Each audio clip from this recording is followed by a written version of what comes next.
Alright, let's do this. Take number 2 or something, I don't know. Jesus Christ. Transition over. Pause the music. Close the window. Put the real shit back on. There we go. Alright. Take number 2, let's do this. I think I just broke a record.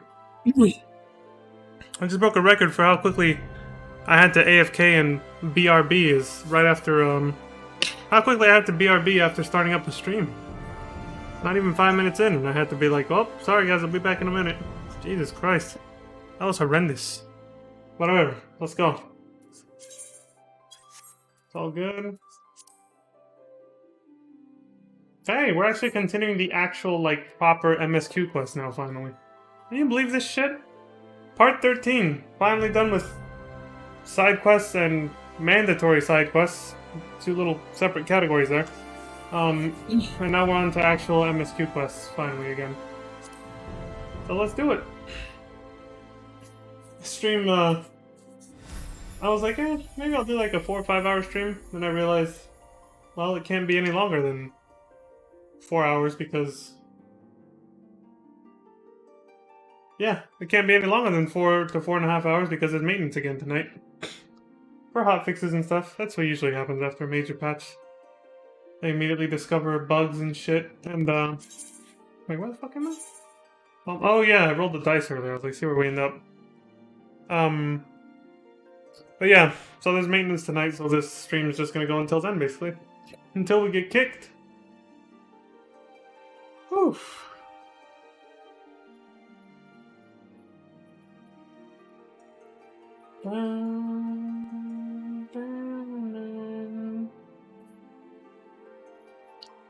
Till the light goes out.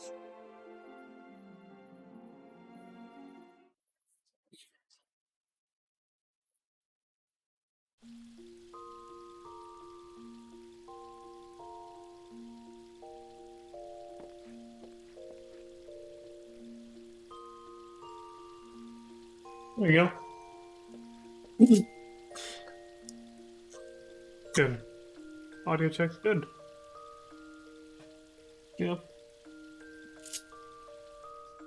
Let's do this. It's rewind time. I have no idea. Oh yeah, 6.1 pets. Did they add it? Yes, they did. Okay, cool. We got this now. What about the job quest? Hell yeah, good. I won't have to use an alternate character now for those. Well, obviously not these ones, but this one. Yeah, I'll have to use an alternate character for that one. Couldn't wait for that one. Couldn't hold back. I was like, I want to see what this new job class is like. Anyway, where were we? Oh yeah, so part 5, right. Reborn Part 5. At the end of a large-scale operation marshalling the combined might of the 3 city-states, the Warrior of Light emerges triumphant in the Praetorium. The Empire's stranglehold over the realm thus broken, the leaders of Eorzea declare that the 7th Astral Era has dawned.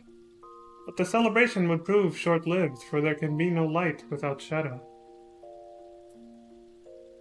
Okay. See how far we get.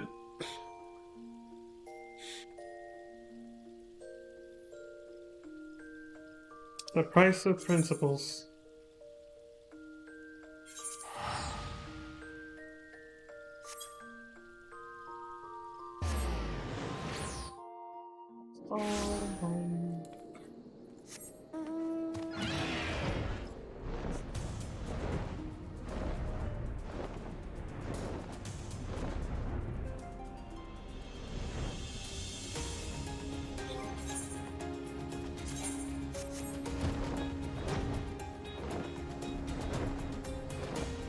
Dun, dun, dun.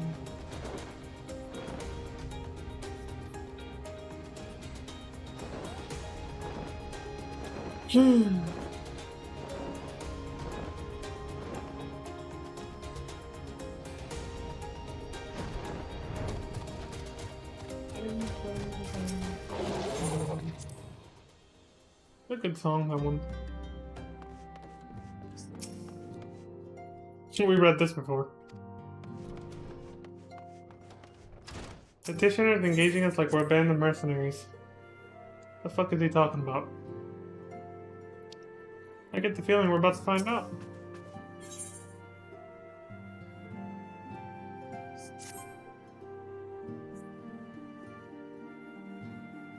What's up, Boobphilia?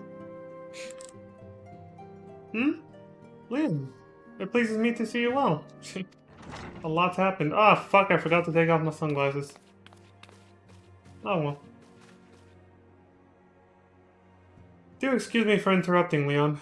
My lady, the gentleman from Ashgana Exports has just left. I understand now why you didn't want to receive him. You did well, Tataru.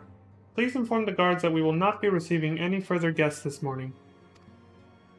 Thank you, my lady.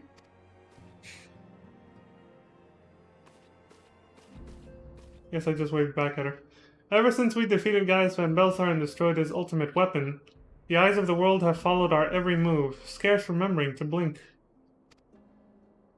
Where once we worked in secret with precious few friends and all too many enemies, we are now besieged by benefactors, each one more eager than the last, to offer us his complete support. A true embarrassment of riches. Yeah, tell me about it. Of course, every promise of patronage comes with a price. Some make their intentions known from the start, while others endeavor to engage us more subtly. Dress it how they will, the message is ever the same. We shall help you, but only if you help us. That's capitalism, right? What do you expect? The gentleman Tataru spoke of was more brazen than most. In exchange for certain supplies, he would have us resolve a business dispute. Like we're just a bunch of thugs, or hired sellswords, mercenaries, exactly like Alfino was complaining outside about. Naturally, I refused him as I have every other merchant of his ilk. Alas, the Syndicate's overtures are not so easily rejected. The Syndicate is, basically the rich elite in Uda. When we formed the Scions of the Seventh Dawn, it was with the goal of serving Eorzea, not the interests of individual Eorzeans. Our neutrality is fundamental to our cause. In my heart, I know this to be true, and yet, if accepting these offers of patronage could empower us to do greater good, might they not warrant greater consideration? Ah, yes, that's... The gray area starts to come in here, doesn't it? Shit gets complicated. Once you start becoming more ambitious. It always does. Our Baldessian colleagues have been generous beyond measure, but we cannot expect them to... Forgive me. I did not mean to burden you so. It's fine, whatever. We all need to, vent sometimes about our frustrations and what troubles us. Yet, my urge to share this dilemma may not be wholly misguided. Might I impose upon you to consult the others? They are like to have their own opinions on this matter.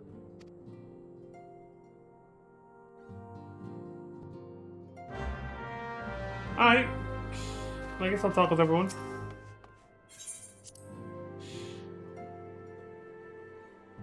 I mean, me and Urianja are basically tight now. We got each other on, like, speed dial. On our phones. Because, why not him? Oh, he says the same thing.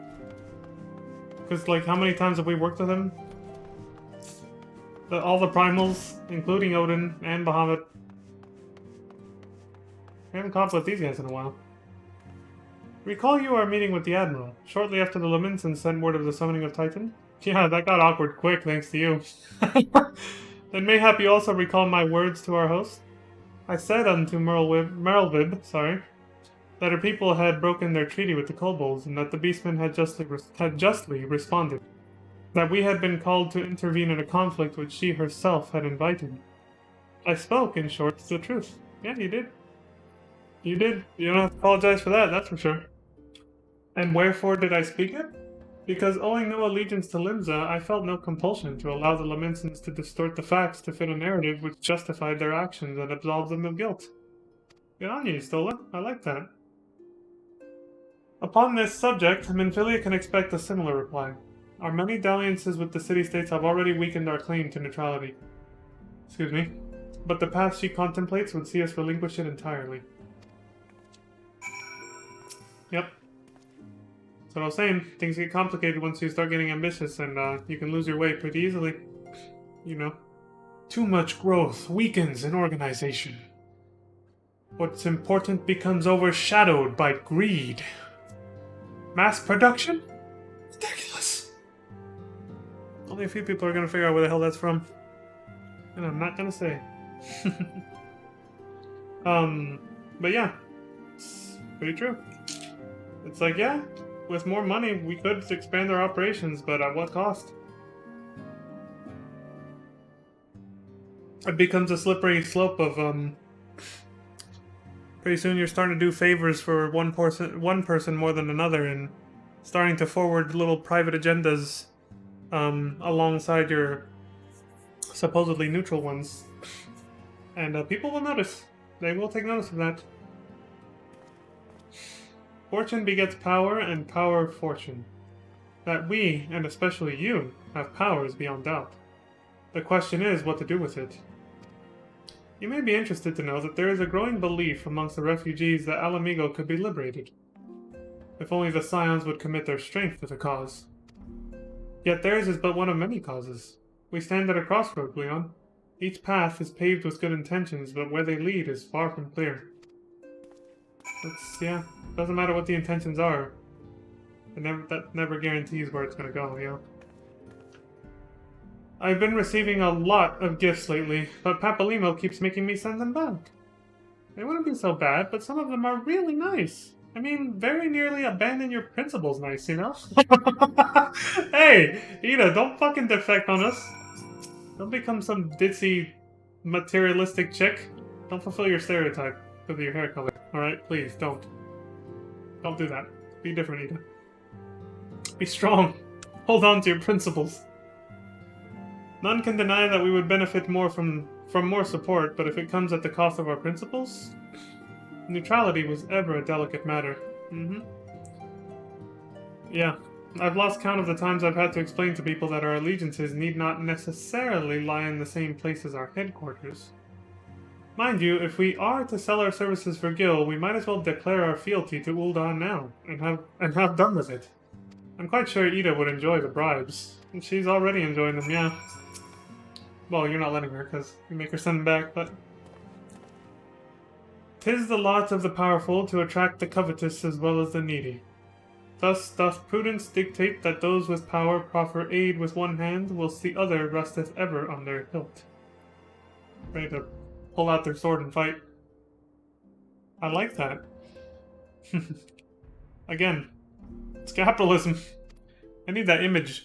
I need to pull up that image or save it so I can pull it up on stream of this image of these two like businessmen. They don't have any face, it's just a crude drawing. They have suits and stuff to show that they're like high-class businessmen. And they're shaking hands with each other with one hand, and the other hand is behind them. It's a side view, so you can see what's behind both of them. You see them from the side, facing each other, like this basically. And behind them, they're both holding a bat. They're both concealing a baseball bat while shaking each other's hand. That is basically what he just said. So again, I'm just like, yeah, that's capitalism. What do you expect? This is business. Alright, Lance.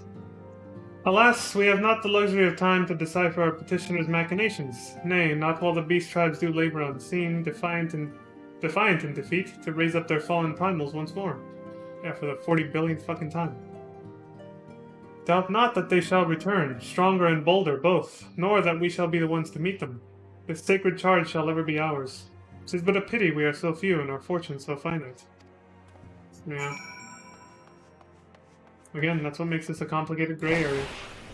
There could be more of us with money, but where that money comes from will dictate the direction our organization takes, which is the most important thing. That's the problem. So, Alfino, what's your solution to all this? What's on your mind, kid?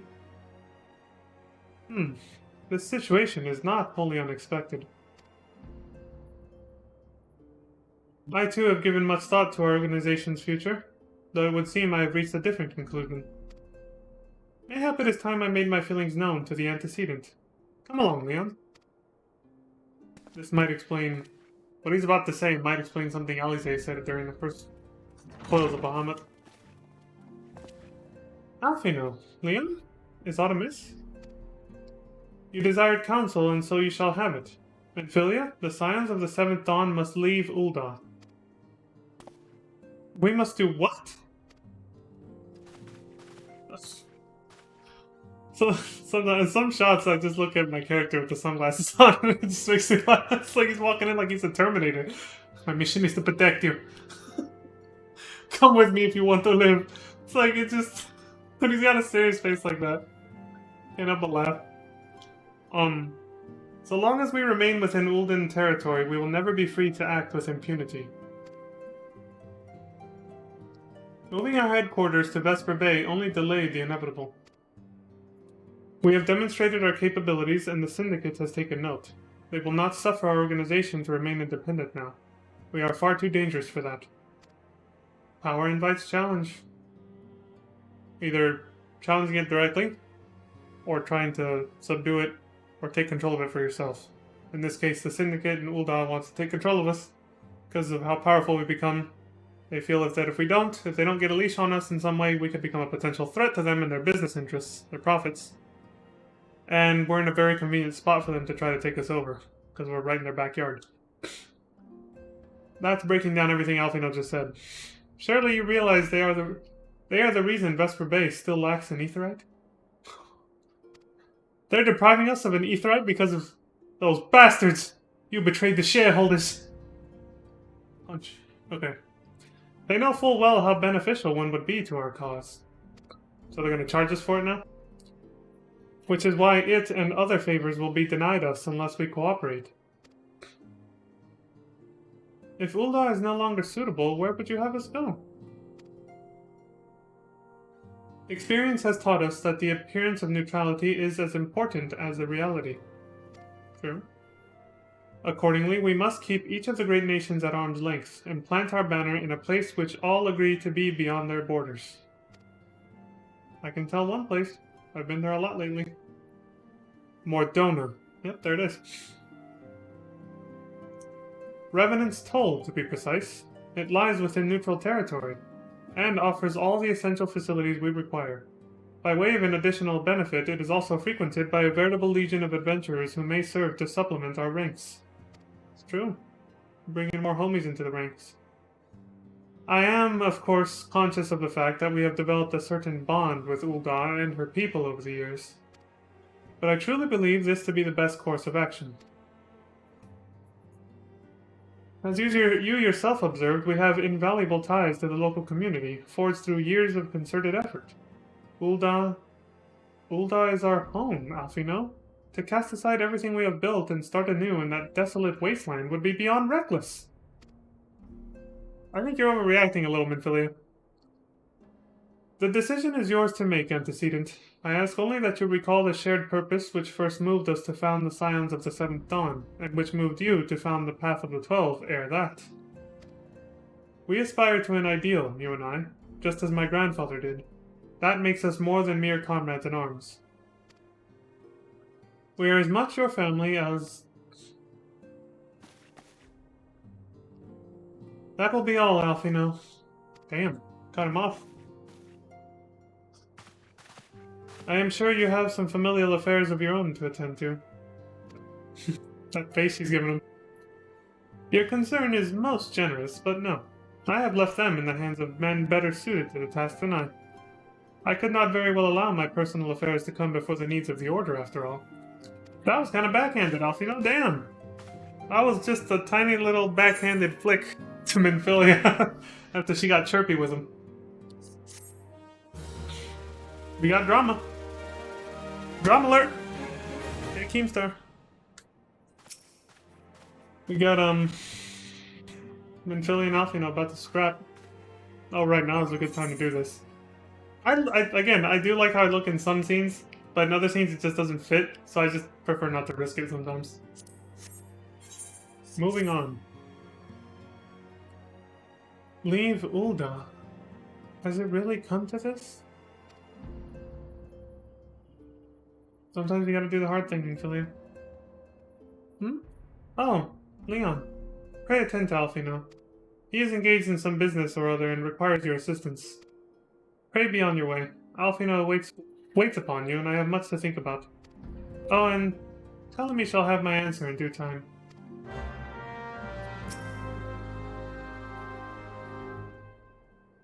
Generic line. Nothing to do with this. Excuse me. Yeah, I'm just a robot. I wait around for people to order me around. And tell me where to go and what to do. That's why I just kind of sat here awkwardly watching you ponder this. Until you told me to go away. Sorry, Infilia. If I could, actually control my character's thoughts and actions more directly, but I'm on rails with MSQ, so kind of have to just... I just kind of had to talk to you because I had to. But not because I wanted to. Just sorry for making it awkward. What the fuck am I talking about? Confound it. She knows what must be done and still she hesitates. All because of these fanciful rumors. What rumors? I should explain. Menphilia's mother, well, adopted mother, was among the great many who perished during the calamity. Lamin was her name, though you may know her better as the songstress of Uldar. 1.0 reference. She was a performer of singular talent and much beloved by the people of Eorzea, not to mention a certain Charlian minstrel.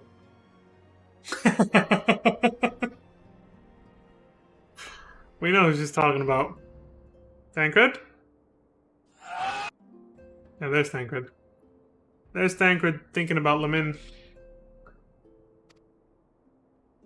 But wait, she's dead? As you may imagine, the news of her passing was greeted with shock and disbelief by her adoring followers, many of whom refused to acknowledge what had happened. That her body was never found only served to encourage speculation. She didn't survive the calamity? Menphilia, too, struggled at first to accept the truth, but as Lamin's absence stretched from months into years, she saw that there could be no other explanation. Until recently, at any rate. For whatever reason, rumors have once again begun to circulate that Lamin is alive and well. One of our informants, Father Iluid, has sent word that a woman matching the songstress's description has been seen of late at the seaside resort of Costa del Sol. If we could succeed in tracking her down, I have no doubt that any worries that now plague Menphilia's heart might be assuaged. Yeah, I think that is how you pronounce it, assuaged.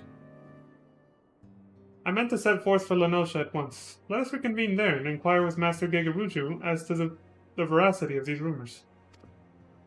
Almost thought I said his name wrong. Hey, if we're going to the beach, then now it makes sense to wear these.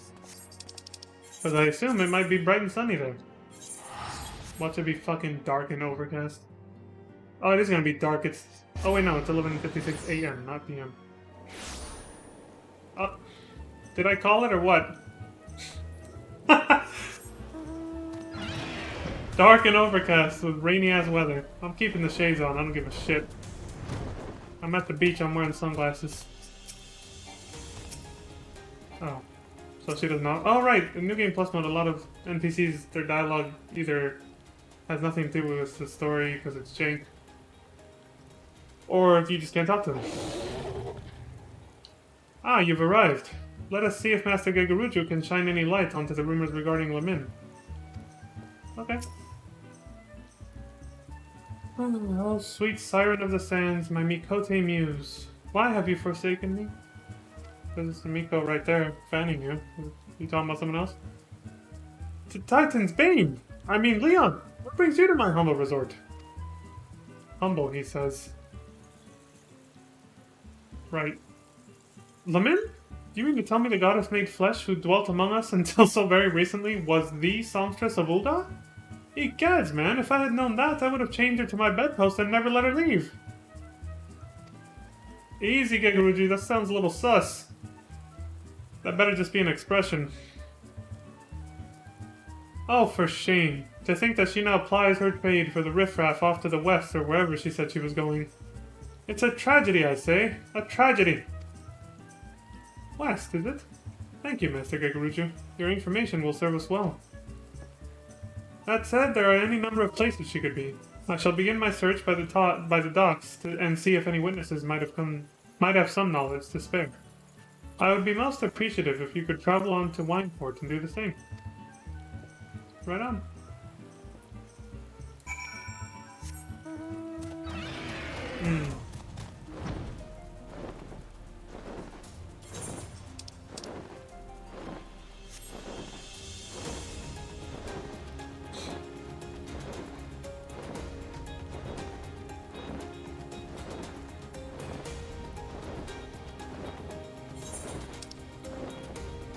Oh my god. Why am I taking the long way?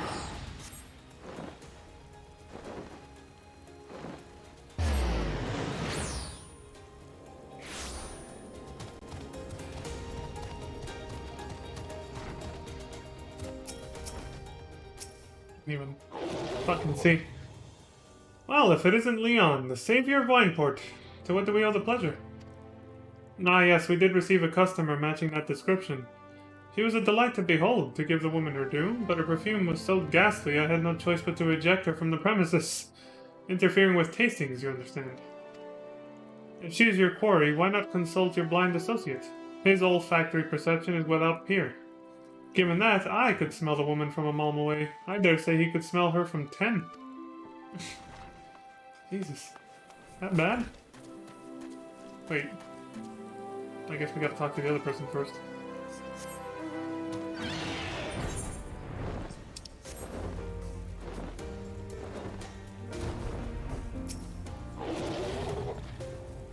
Hey, you wanna know if I've seen a Mikote lass by the name of Lamin? I wish. I haven't seen a lass of any description for far too bloody long. Okay, now we talk to Shamani Lomani.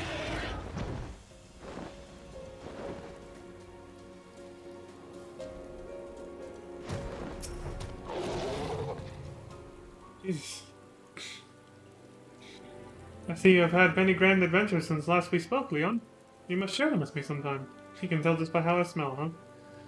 The girl from a little while ago? One does not forget a perfume like that. So robust and intoxicating, yet simultaneously familiar. Reminiscent of a bloom native to these parts, in fact. I said as much when we spoke. She complimented my powers of observation and asked me where she might find some little flowers. 1 second. Okay. So I told her to follow the road south into Raincatcher Gully and then head east after crossing the second bridge. The flowers which grow in the shade of the cliff have the strongest scent, you see. If you make haste, you may yet find her there. Alright. RP. I forget I'm in Balmum. Not all RP is ERP. They look like they're just having a nice casual conversation. Literally.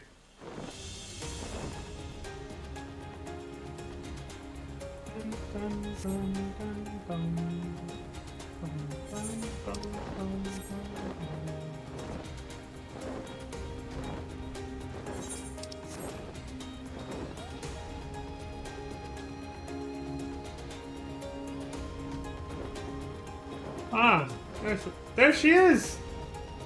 Yo! Oh, for fuck's sake, a Gubu? Really? Nice, Square. Nice callback. Very good fan service. For the 1.0 players. I mean, you were about to be killed by a Gubu again. Her hair. She's got glasses now, too. I am in your debt, stranger. I did not realize my activities had aroused the Gubu's ire until it was too late. Their oils can be used to make a perfume, you see, and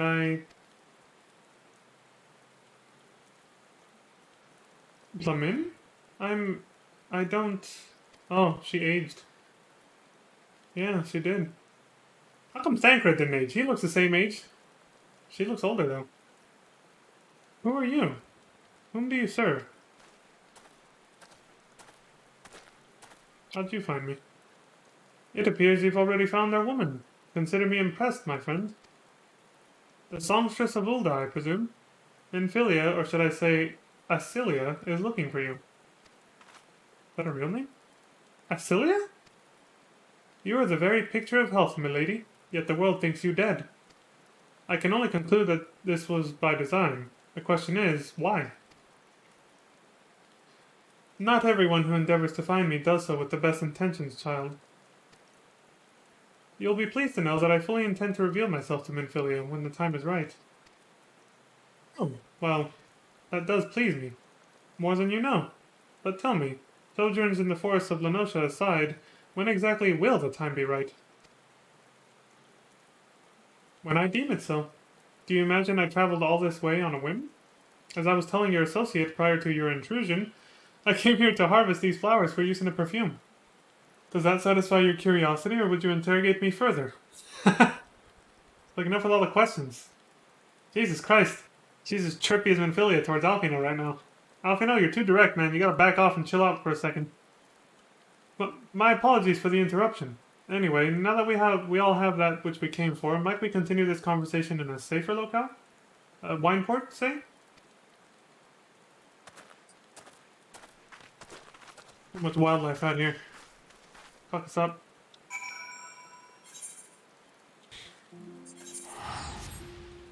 Y'all can walk if you want to.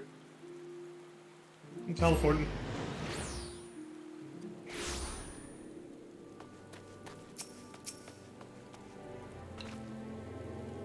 Rescued yet again from the jaws of a ravenous Gobu.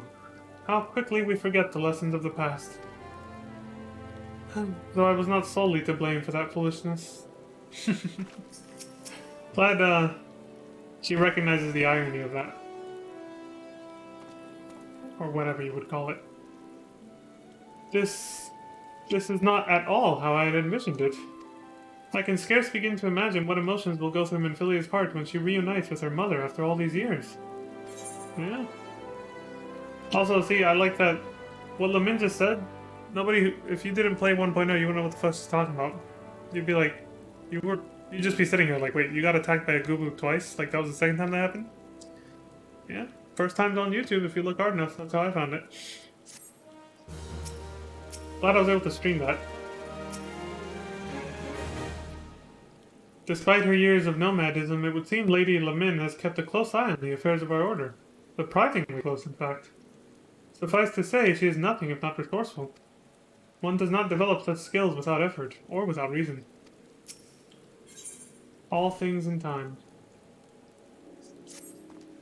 You say my daughter awaits us in Vesper Bay, yes? I have kept her waiting long enough. Let us be off on the next ferry. I can finish fashioning the perfume along the way. Understood. Come with me. It would be my pleasure to escort you to the Waking Sands. I know I channeled Josh from Resident Evil 5 there, but we got a free teleport back here. Sweet.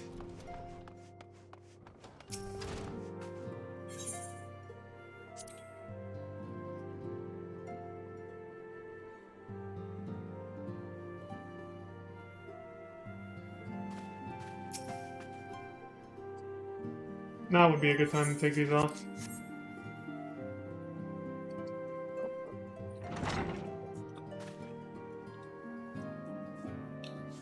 A little bit more.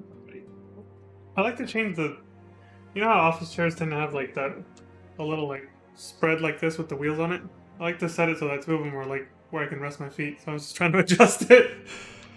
Antecedent, you have a guest. Here come the teas. Lamin? Acilia.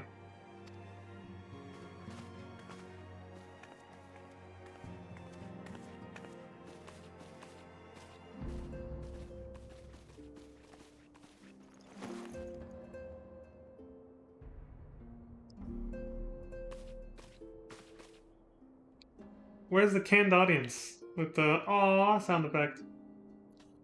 I haven't seen her like this in years, Leon.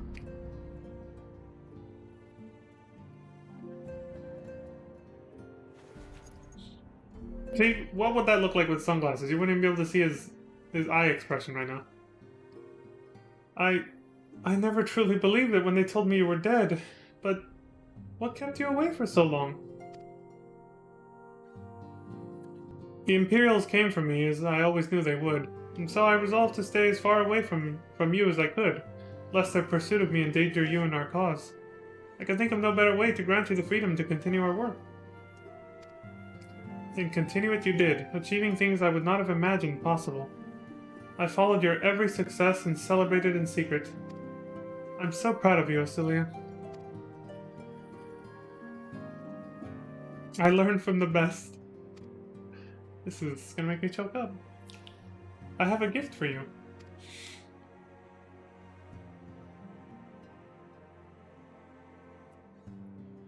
Salsetia perfume!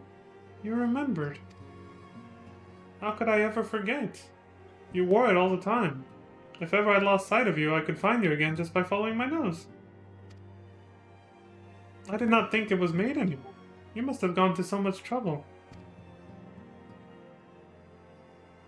It was no trouble to me, my darling. I fear I cannot say the same for Leon, however. I could not have made it without him.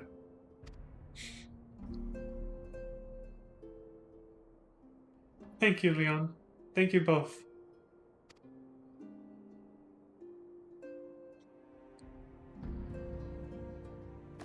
There's something else.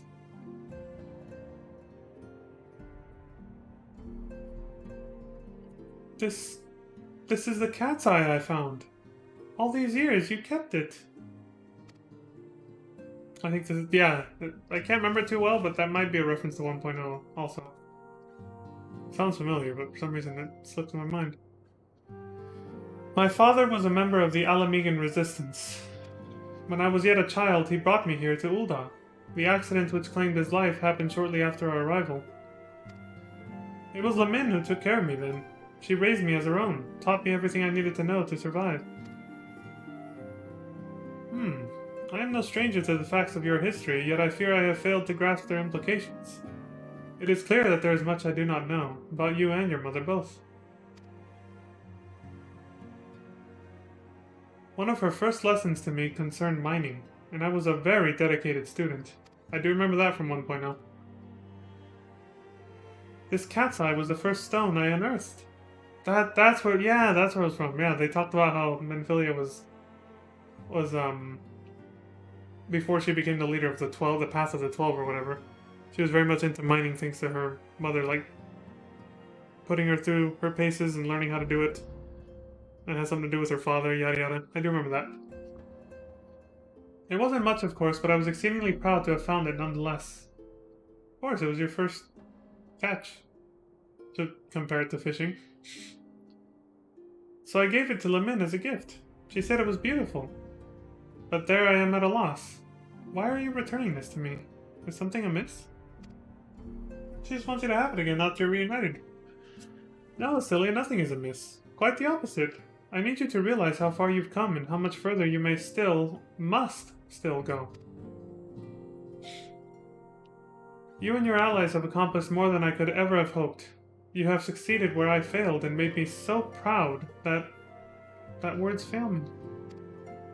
But even as I marvel at the woman you've become and at all the many things you've done, I cannot help but think of that which you have yet to do, and of what it may entail. Asilia, daughter, you cannot stay here anymore. You and the Scions must leave Ul'dah. Well, thank God she's supporting Lamin.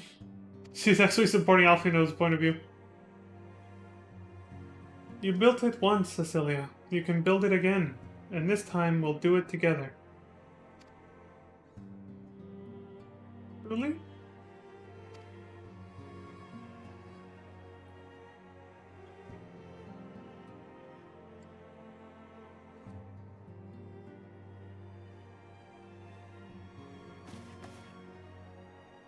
Alfino, the time has come for the Scions to leave Vesper Bay. Yeah, he was the one saying that. We shall establish a new headquarters in Revenant's Toll, as you proposed.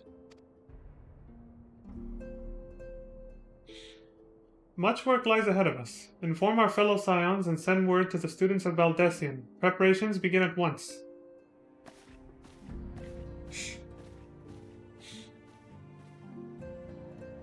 Yep. He's like, well, guess it's my way in it. It's my way in the end. Which, you know, he's right about this though.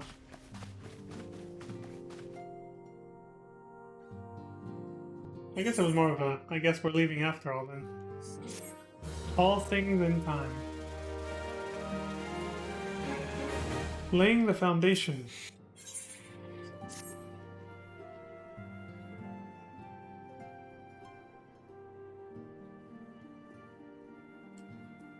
It is all well and good that we have found ourselves a new home in Revenant's Toll, but there is so much to be done, and in so little time.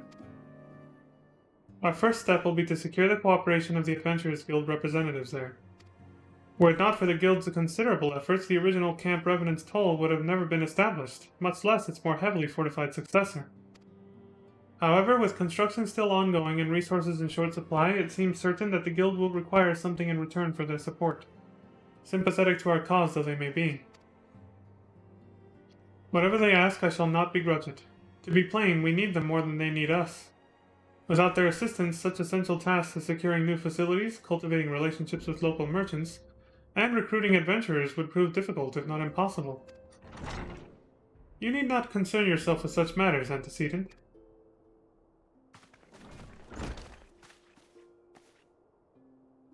Really, Alfino, if I need concern myself with anything, it is surely matters such as these. Indirectly, perhaps. I submit that you might instead concern yourself with a different matter, namely, to whom the resolution of such matters might best be entrusted. And here I am, nor do I come alone. May I present the esteemed emissary of the Adventurers Guild at Revenant's Toll. Look at that. Alfino putting in work. He was already ahead of the ball. Or ahead of the game, sorry.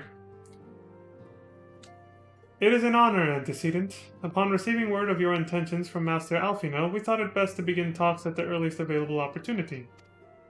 Know that my associates at Revenant's Toll hold the Scions of the Seventh Dawn in the highest regard. We should be honored to welcome your organization. There are, of course, certain provisions which must needs be negotiated. If it please you, I would do so. It does. Sir, unless I am much mistaken, you are the one, known as Leon, are you not? May I say what a pleasure it is to make your acquaintance.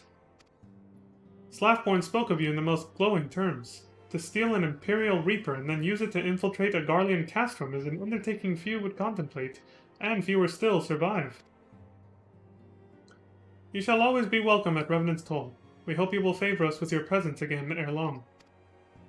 Of course. And thanks for all the praise, I guess.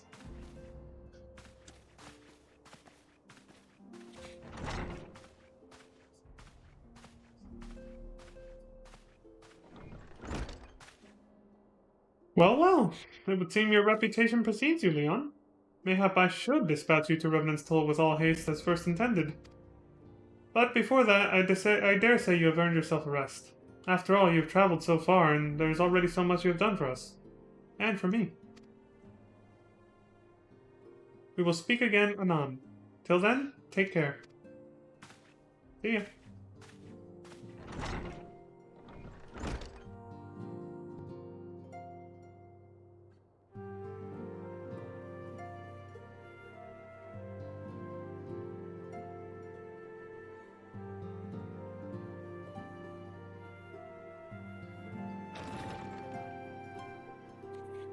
Just chilling in the fucking rec room of the Scions over here.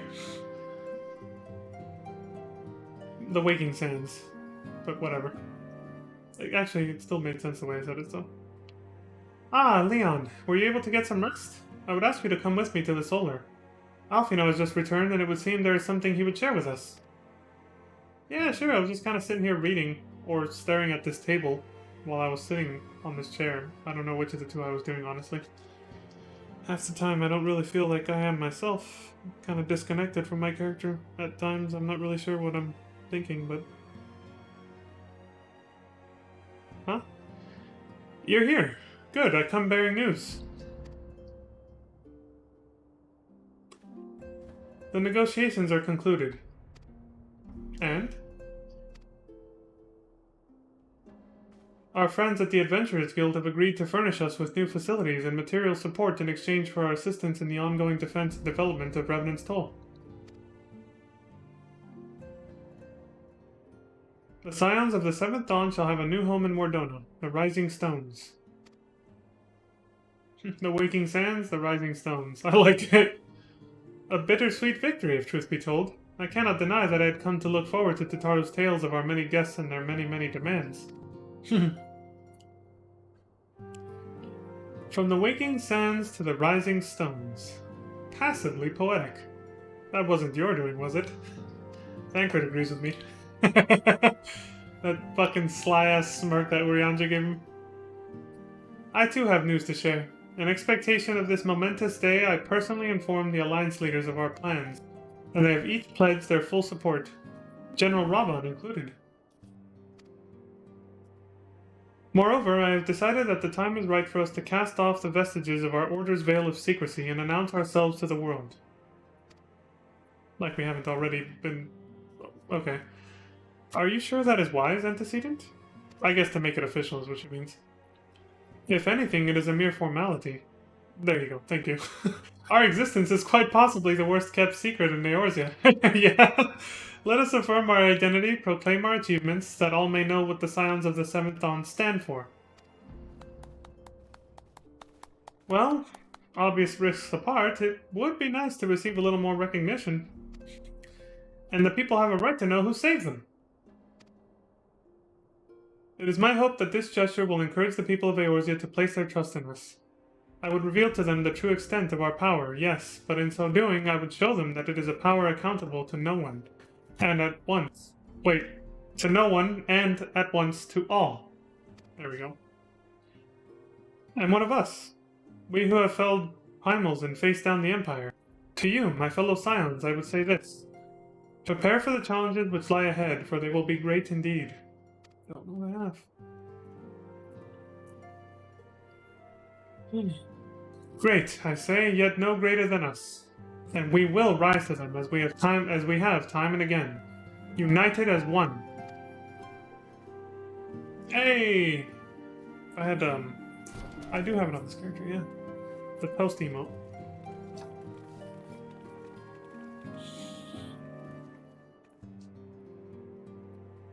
There must be some... Wait, that area is said to be rich in minerals. Maybe I should ask Lament to teach me the basics of mining too. What's on your mind?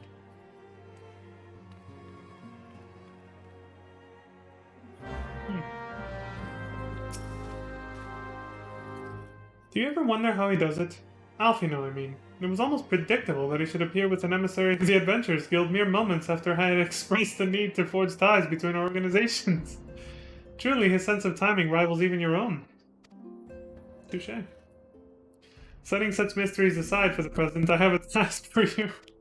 Again, the subtle force wall breaks there. I would like you to deliver these documents to Slathborn. They concern our forthcoming move. Do take care on the road and represent us well, Leon.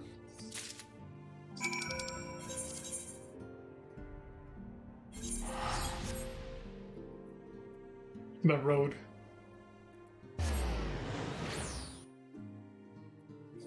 Oh, there. Road finished. That's how quickly I'm, Oh yeah, I haven't done this yet.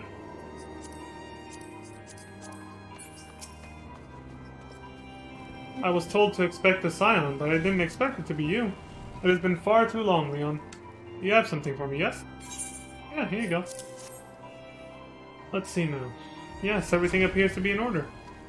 You'll be staying with us for a while, yes? Would that we had a dozen more like you. Since we don't, though, we'll just give you the work of a dozen men. I jest. No, you don't. You've already done that. Maybe not you, but other people have. It's possibly a primal. Does it call back to it's probably pirates or something? Back to do the work of a dozen men, I see? Ha! But I jest. Even I can appreciate that an important man such as yourself has little time for menial tasks. Oh, why thank you. Thank you for actually taking that into consideration, yes. But since you're here, mayhap you'd be keen on having a look around the Scion's new home. See that impressive structure over there? That's the place. Where? Oh, I've been there a million times. The bar, 7th Heaven. It was originally built to house a branch of the guild, you see. As such, it comes complete with a tavern where adventurers can rest from the road, fill their bellies with good food and drink, and their ears with tales of fortunes to be had about the realm. Oh, I see. It may get a bit raucous at times, but I imagine it'll be as good a place as any to recruit capable men and women to your cause. Come with me, I'll show you around. Is that you, Leon? I'm quite sorry to interrupt, but I have most urgent news. We received grim tidings from Gridania, and it would appear our aid is required at once. I must ask you to report back to the Waking Sands with all due haste. Is everything quite alright, friend? I gotta go. The bat line's ringing. I can't say I'm privy to the details, but it would appear this is no time for a leisurely tour. But no worries, you can rest assured that I'll see to all necessary arrangements. Pray return any time after you've seen to your more pressing matters. Of course. This seems to be the new place where us Scions are going to be hanging our hats for a while, so...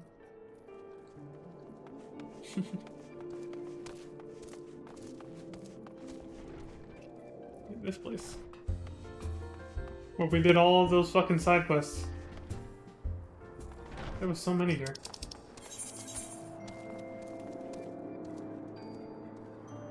I was about to try to pop a Vesper Bay Aetheryte ticket, only to remember that I don't have one on this character. Or I don't have any on this one.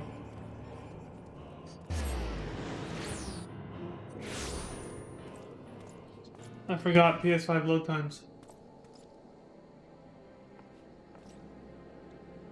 I'm not bragging either, I'm just like, seriously, like, I had a flashback to when I used to play on PS4 and I thought that was going to take a little longer. PS4 load times were such that it took about as long as it took for me to take that drink of water just now. And then we would pop in. All you gotta do is go look back at my Shadowbringers playthrough. The blind one. And the only one for now, until we get there again. And it's just like... Jesus. Must have sat there looking at dark loading screens for at least an hour in total when you add up all the times.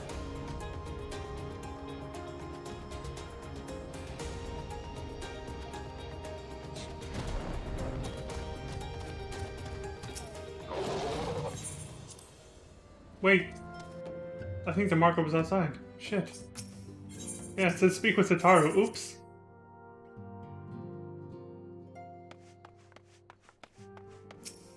Sorry, I ran right past you. A messenger from the Twin Adder came to the Waking Sands while you were in Mordonum. I wasn't privy to his conversation with the antecedent, but I did see the look on her face after he took his leave. Something is definitely amiss. Could it be that the Ixal have summoned Garuda again? Or mayhap Imperial forces have been sighted within the Shroud? Well, whatever it may be, I'm absolutely certain it's nothing you can't handle. Now go and ask the antecedent if there's anything you can do. Okay.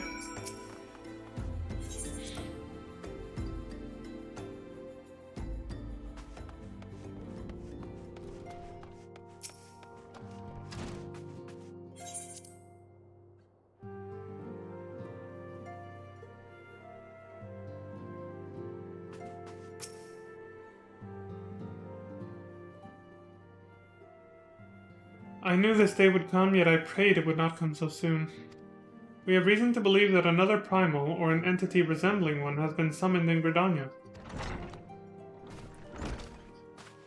And here's our primal expert, Urianger.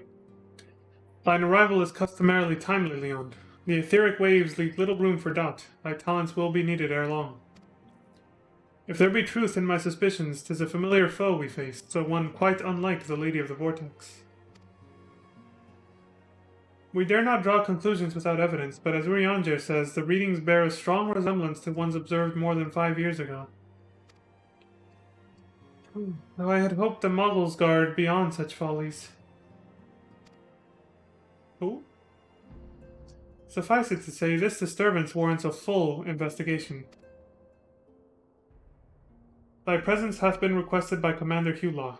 He awaiteth thee at the Adder's Nest. How many times have we talked to that dude? I've heard Hulaw's name like 10 times throughout all the side quests, and now this, main scenario quest, after, Praetorium. Pray hasten to Gridania, Leon. Ida and Papalima will rendezvous with you there. May you walk in the light of the crystal.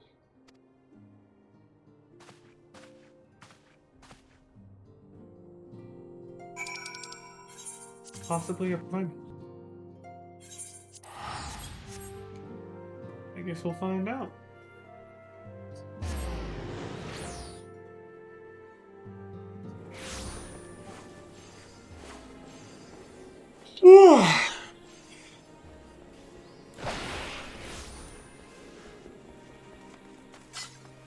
The knot.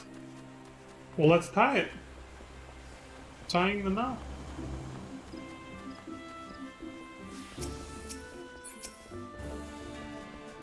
A pleasure to see you as always, Lieutenant Starcrest. Thank you for coming so swiftly. I can think of no one more qualified to... but we're getting ahead of ourselves. Allow me to explain. Okay, what's up, dude? Hail to the king, Kupo. I think I channeled John St. John's voice there. I think that was his name, right? The voice actor for Duke Nukem back in the day. Not long ago, the Moogle Kuplo cop... You're talking to cops? Oh wait. Not that kind. Visited the Adder's Nest to request an audience with the Elder Seedseer. He spoke of an imminent threat to all Moogle kind, one which would imperil the entire 12 if left unchecked. You proved an able ambassador to the Sylphs, and we would have you reprise the role in our dealings with the Moogles. The rest you should hear from Kuplo Cop himself. He awaits you with the Elder Seedseer at the Lotus Stone. Hail to the King, Kupo.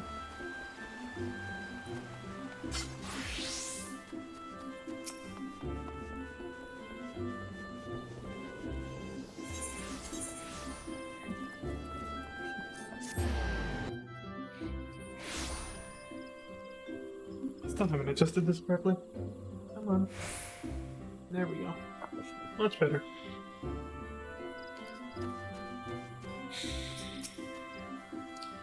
The other Scions have already arrived, sir.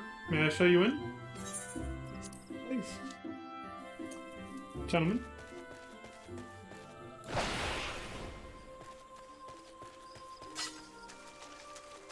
Mommy Senna, Kane Senna. How have you been? Oh, let me talk to everybody else first. It must be something bad to have gotten Kuplo Cop this worried. Have you seen the way his thin gummy is bobbing? Thin gummy? Is she just talking about the pom-pom? A threat to Moogle kind? I'd hoped the antecedent suspicions were ill-founded, but I cannot see who else it could be. Our guest has brought ill tidings which must needs be heeded. Isn't that right, Kuplo Cop? Oh, I don't know about this. I don't know about this at all. But I suppose Ryo's right. They've left us no choice, Kupo. Alright, what's happening?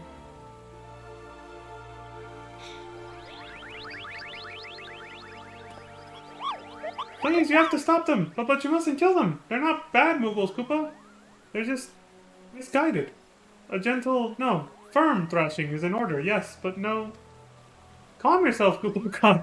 Can you not see that he hasn't the faintest idea what you're talking about? Be quiet this instant. Pray forgive his witless outburst, sister. Most grateful am I that you have come, Leon, and upon such short notice. Truly, Gridania could not wish for a more stalwart ally. But you are doubtless eager to know wherefore we summoned you. Our friend Kuplo Cop has brought to us news of a most unsettling development. It would seem that good King Mogglmog XII has returned to Eorzea. A curious thing to hear, I know. Truth to tell, I myself cannot say for sure if he is a genuine figure from history, or some manifestation of Moogle mythology. Kuplo here would have me believe the former. Once upon a time, we Moogles served the gods in the heavens. It was quite nice up there. Unspeakably beautiful, unimaginably spacious, and with a literally endless supply of wine, Kupo. In spite of this, or possibly because of the last part, the gods eventually became discontented and started squabbling, which made life jolly difficult for the poor Moogles. So good King Mogglmog XII, may his glorious name live forever, decreed that the time had come to leave, Kupo. The realm of man would suffice. Yeah, would suffice, he said, so all the Moogles should live there instead. Unfortunately, the two realms are so far apart that we couldn't safely fly down. But good King Mogglmog XII, may his miraculous foresight ever be praised, knew exactly what to do, Kupo. He had a rope, you see, the longest one ever woven. This he nobly held while his subjects climbed all the way down to the world below. And that is how we Moogles came to this land, Kupo. All of us except good King Mogglmog XII, may his courageous sacrifice never be forgotten. He alone would remain in the heavens so that Moogle kind might at last know peace. Except that he has not remained in the heavens, from what I understand. That being your reason for contacting us, yes? I'll bet he tied the rope to something. Good thinking. Remind me again what the problem was with him returning to Eorzea? The problem, Ida, lies in the fact that he was summoned. It is our belief that good King Mogulmog XII is a myth made manifest via means akin to those employed by the beast tribes in the summoning of their gods. So, are you just able to summon whatever the hell you can think up? Is that where this is going? Wait! You're saying a handful of Moogles with a boatload of crystals wished really, really hard and he just sort of appeared? Would that even work? What I cannot fathom is why they would even try. With Garuda humbled and the ultimate weapon destroyed, what new threat could have prompted them to take so drastic a measure? Might that not in itself be the answer? Twice in the last half-decade, Eorzea has been brought unto the very brink of destruction, only to be spared at the last by the heroics of a chosen few. To you who braved those tempests and survived by virtue of your own strength, this latest period of peace will doubtless seem a welcome respite. But to those who had not the power to defend themselves, who were spared only by another's grace, this is merely the calm before the storm. True, it's like dodging a bullet. I think the Mogulsguard are afraid of what tomorrow will bring, and that things may not end so well as they did yesterday. That fear has driven them to call upon a greater power, one they believe can be relied upon to protect their loved ones and their homes come what may. I assure you, the Mogulsguard only want to protect the forest from outsiders. But ever since the return of good King Mogulmog XII, may his boundless grace fill our hearts with love, they've started to get a little carried away, Kupo. Verging on a lot, in fact. I like how he constantly praises the guy every time he says his name.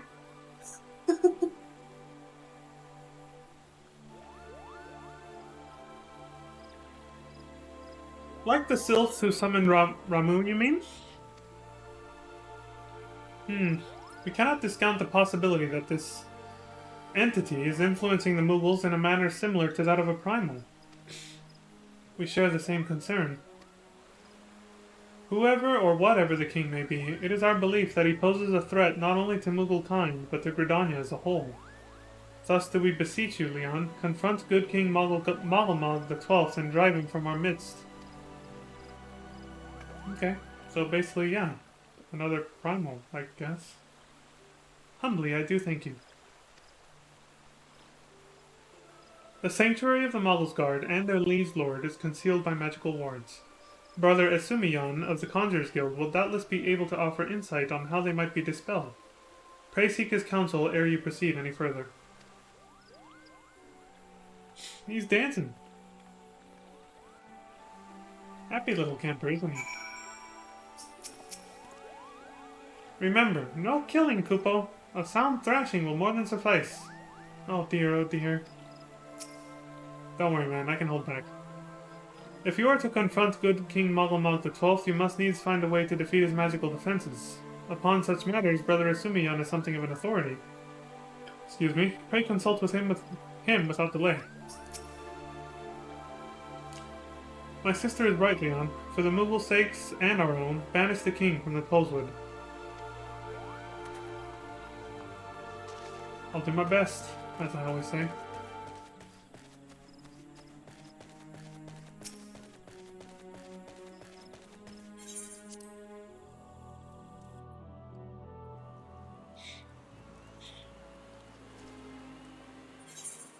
Oh, this way. Would the spirits bless me business?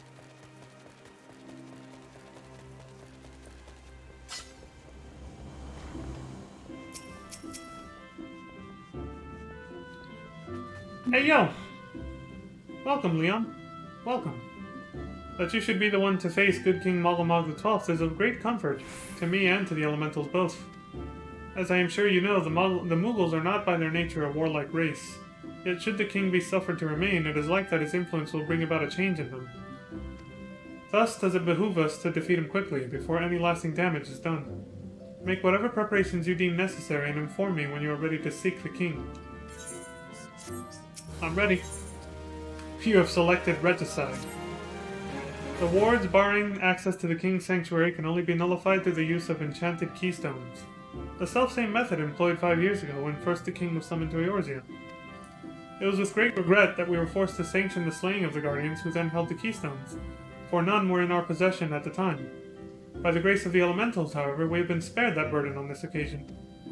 Kuplokop confided in me that he had been entrusted with a set of keystones by the Models Guard themselves. Yet wishing not to betray their confidence, he begged me to find some other means to gain entry to the King's Sanctum. Alas, I have been unable to do so, and dare not labor any longer, for fear that the Mughals might succumb to the corrupting influence of their liege lord. We must needs have Kuplokop's keystones, Leon. Pray go to him and beg his assistance. He awaits you at Wet Shore Pier. Impress upon him our great need, and I am certain he will yield.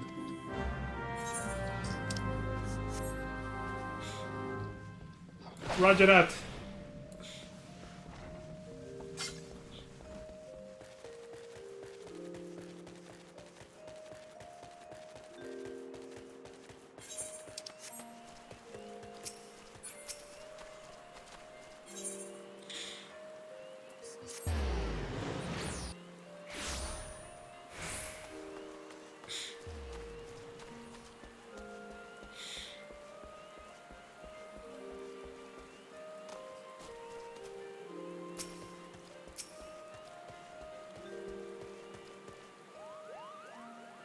So, how will you do it, Koopa? Oh, he told you about that. Well, if there truly is no other way, I'll do it, Koopa. Take the ferry to Sweet Bloom Pier. I'll go on ahead.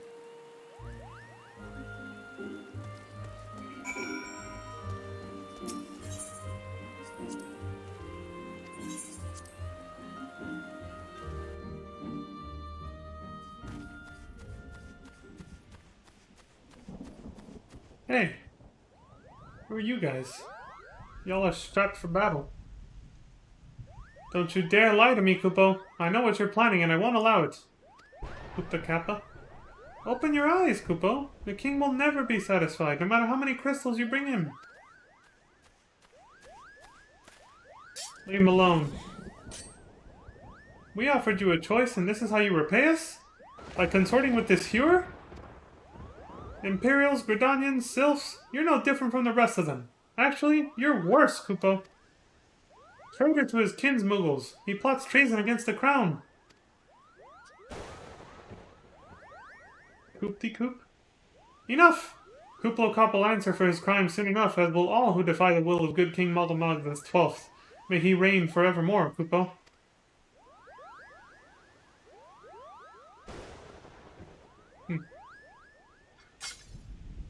You alright, dude? They look like they were about to fuck you up.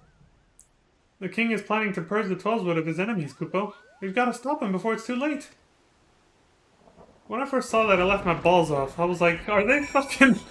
They're strapped with helmets and swords and shields? I've never seen Mughals depicted this way. It was funny. Yeah, they could fight in FF6, but in FF6 nobody was ever showing their weapons. Everybody just looked barehanded until they attacked, and then you would see like a sword or something. But in battles, yeah, everyone just looked like they weren't holding anything in FF6, so... It's the first time I see, you know, Mughals all strapped up like that for war, and I couldn't help but laugh when I first saw that shit. The entrance to Thornmarch is deep within the Bramble Patch, Kupo. If you take me there, I can nullify the ward. But be warned, the Models Guard has set traps to lure enchanted beasts. I can't hide from them, so you'll need to protect me, Kupo. Escort Kuplokop safely to the warded entrance. Should you fail to defend him or move too far away, he'll return to Sweet Bloom Pier, where you may rendezvous with him before trying again. Excellent. Who doesn't love escort missions? Let's go, Kupo. Well, let's go, fool. Keep going, Kupo. Alright, I better zoom out so I can actually see where he is. Alright, don't fall behind. You fall behind, you're on your own. Faster, Kupo, faster! Easy. Man, he's keeping up. These guys are neutral. Hurry, hurry! You sense a hostile presence, Kupo. Okay, let me catch up a little. You sense a hostile presence. Kupo. I love that the messages say Kupo on them.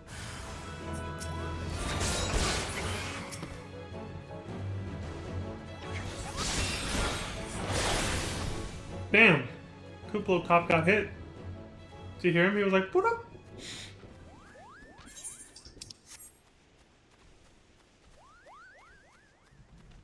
Faster, Koopa, faster. Chill out, man. We'll get there. Hurry, hurry. Where's the other one? Oh, shit! Malevolent Stroper.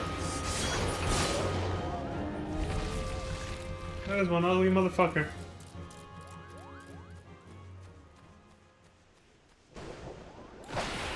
Oh, that's right, I might end up ditching him by accident, so can't really do that. We made it. We're here, Koopa. I don't see any more beasts, do you? No. There. Made it in one piece. How was my bodyguard services? I'd give myself a 9 out of 10 because that one monster did hit him once. Are you ready to face the king, Koopa? Let's step closer to the ward. Raise your hand and focus. Like when you attune to an aetherite, Koopa. I'll open the way for you. Okay.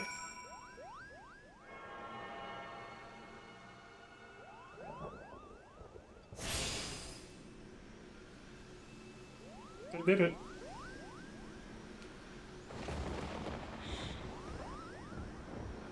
Look at the cute little fur on his chest. The rest is up to you, Koopa. Now go and teach those foolish Moogles a lesson and send the king back whence he came.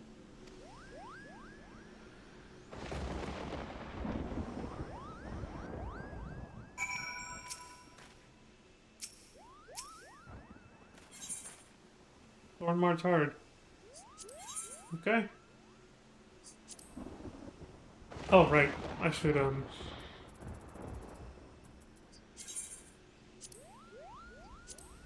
we go. Whoa. Good King Moggelmog the 12th of his name has once more been called forth by the Moggles Guard. Though the king is not considered a primal in the strictest sense, he poses a threat not unlike that of the Beastmen gods, in that his influence could corrupt his people's peaceful nature. And so, like those other ether-starved beings, he too must be felled for the sake of the realm. Then let's do it.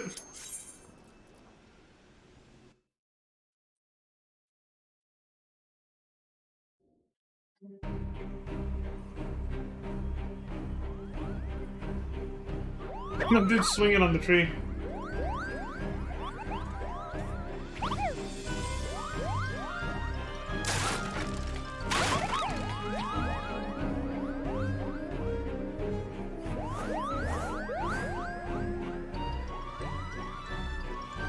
Koopa? What in the seven hells are they? Meddling adventurers, I'd wager. Moggles Guard, to arms! Defend the king, Koopa! I was laughing my ass off here, look at him. I was like, don't even try to be hard, fool! You little furball, I'll fucking dropkick you across the room. You little shit. Bring it on. Damn you! That was another one that got me. You're gonna get it right in the bum, Koopa. Like, it just... I was like, did a Moogle literally just curse at me? Help, I'm in trouble. Bring it on.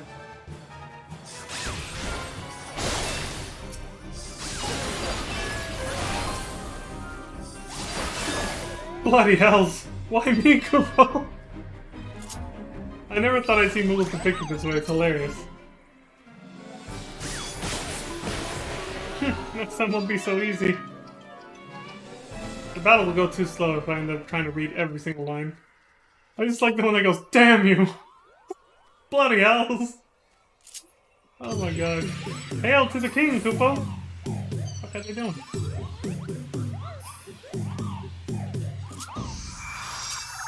Well, what's this? Good King Moggelmog the 12th. You shall suffer for your transgressions against my subjects. Bring it on, asshole. You little furball.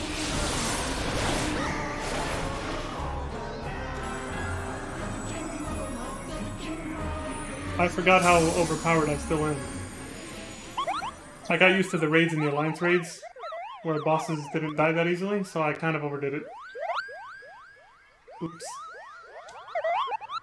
I like how they're crying for him. They're like, no!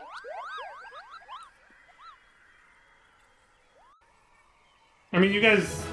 You remember how the raids of... Well, the Coals of Bahamut went. I had actually put in some effort for some of those fights. So I kind of got used to that, and I overdid it. I was like, oops, I didn't think he would die that quick. I might as well take it, why not? I did not think he was going to die that fast.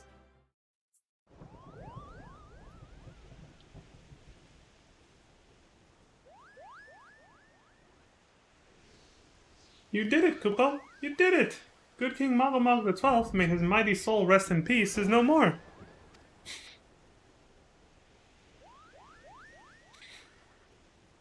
I shuddered to think what might have happened had you not stopped the Model's Guard when you did. Thank you, Leon. Perhaps now they'll come to their senses and stop playing at fairy tales. Rest assured that the chieftain will have choice words for them, too. You should go and tell Pookneypox that the king is no more, Koopa. She's with Raya-O at Camp Tranquil and can relay the news to the chieftain. Okay.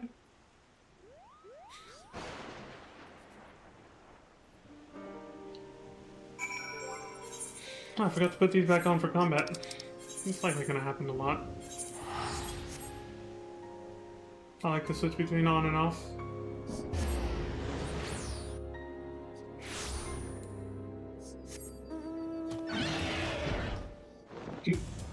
Excuse me.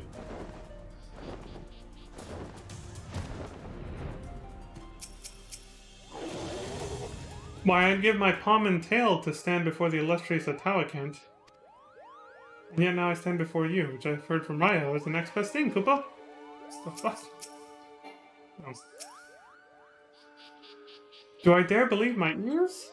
Good King Magamog the 12th, may his magnificent virtue serve as an example to us all, has fallen? All Moogle kind owes you a debt, Koopa. Ah, and I sense Ryo wishes to congratulate you as well. I shall let you two speak without fear of interruption.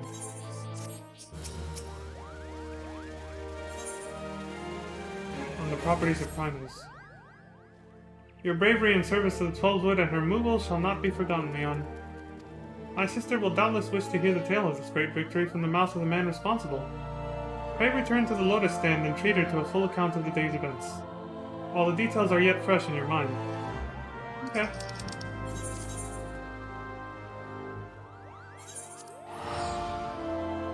Oops. We get a free teleport, might as well use it, you know?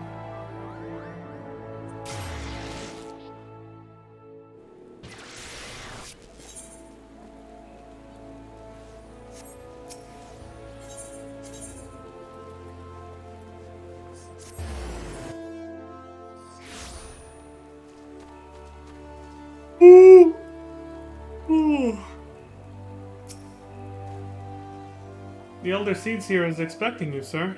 May I show you in? Yeah.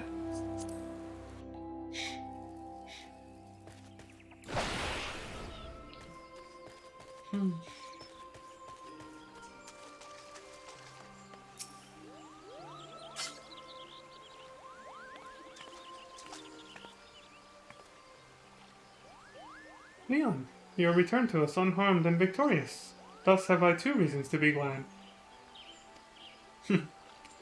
Yet many questions remain unanswered. If you would be so kind as to oblige me, I would fain hear all that occurred in Thornmarch. Well, I kicked some ass. There was like... You should have seen it, there was like 10 of them. They were all surrounding me. I took them all down. Oh, that's not what you meant. Okay, sorry. I was trying to score points with Kami, sorry.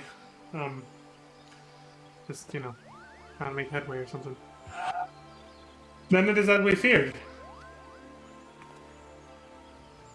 The king really is a primal. But he really isn't, is he? I mean, the Moogles don't worship him, for one thing. He's not even a god to them. That doesn't sound like any primal I've ever heard of. And mayhap the fault lies with the definition. The fact remains that through a combination of the power contained in crystals and the force of their collective faith, the Moogles called forth a being that by rights should not exist. Moreover, when slain, said being left no corpse, the ether which comprised him instead being scattered to the four winds. According to the accepted definition, he may not be a primal. But the mode of his manifestation was in every aspect, or respect, the same. Which means... Ascians. This whole business reeks of their handiwork. Damn, they even corrupted the Mughals? How dare they? Kupapo? They said it was a masked man who had taught them how years ago, but Gridania has no shortage of masked men, and I never thought to question. Confound it all! How many more will they ensnare with their tainted gifts? Too many, I fear. So long as there are paragons to stir the embers, fools to build the pyre, and crystals to feed the flames, ever and again shall we suffer primal visitation. A somber thought, but a salutary one. My heartfelt thanks, Leon. Already the information you have provided has proven invaluable. The Grand Serpent Marshal and I have much to discuss. Oh, before you do, my lady, I was hoping we might finish discussing that other matter?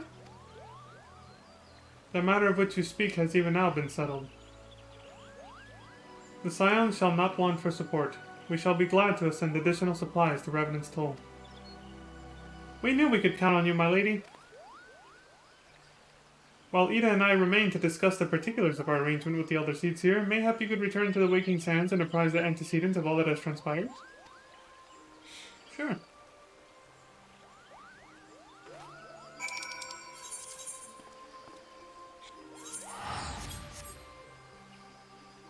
Wait, anything else? Please extend my personal thanks to the antecedent, along with my best wishes for the Scion's forthcoming move. You don't have to worry about the Model's Guard anymore, Kupo. The chieftain made them apologize in front of absolutely everyone. And just to be sure, we're keeping a close eye on them, too. Thanks to the Elder Seedseer's generous donation, the Rising Stones may actually be worth leaving the Waking Sands for. This business has taught us much, and the antecedent must needs be informed of our findings. Pray leave matters here to us and return to the Waking Sands. Okay. Good. I'm better off doing this. Yeah, there we go. Trying to find through the list.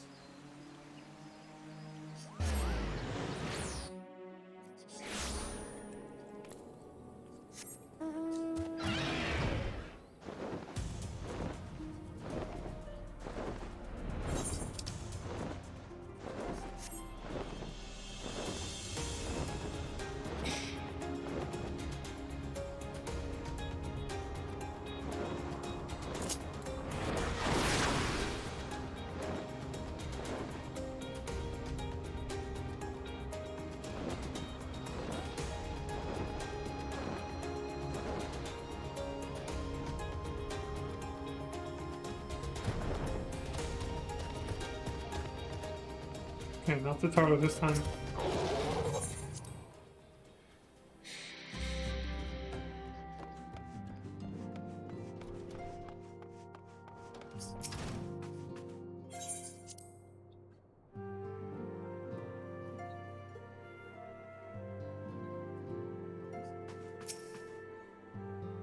It is good to see you hale and healthy, Leon.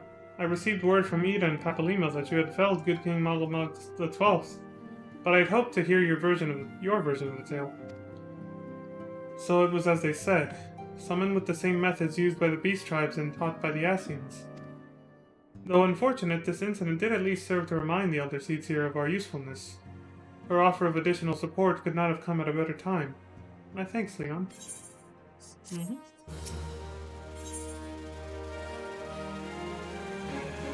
Gifted. Owing to the tireless efforts of all concerned, we are at long last ready to bid farewell to Vesper Bay. So as to avoid drawing undue attention, we shall make the journey to Revenant's Toll in small groups, departing at irregular intervals. Lest you doubt, it is still my intention to conduct future operations openly, but on this particular occasion the need for caution overrides all other concerns. To move north as one ponderous caravan would only serve to invite attack. It seemed only right that I should be the last to leave, and I would have you remain with me until the end, Leon. Upon my departure, the Waking Sands will formally cease to be our headquarters, and the premises will be given into the care of Urianger. I had thought to relinquish the property, but he was quite adamant, and I had not the heart to disagree. These walls have borne witness to some of the brightest and darkest moments in our Order's history. Mayhap it is best that we do not forsake them entirely. Urianger shall remain here and devote his energies to studying the nature of primals. By the grace of the 12, he will one day discover the permanent solution that we have sought for so long. Of course, he will not be alone. Alize shall continue to work closely with him as well. Should they require our assistance, I have their assurances that they will not hesitate to contact us. Speaking of Urianger, would you inquire of him if any tasks remain undone? I cannot escape the feeling that I have forgotten something. Something important.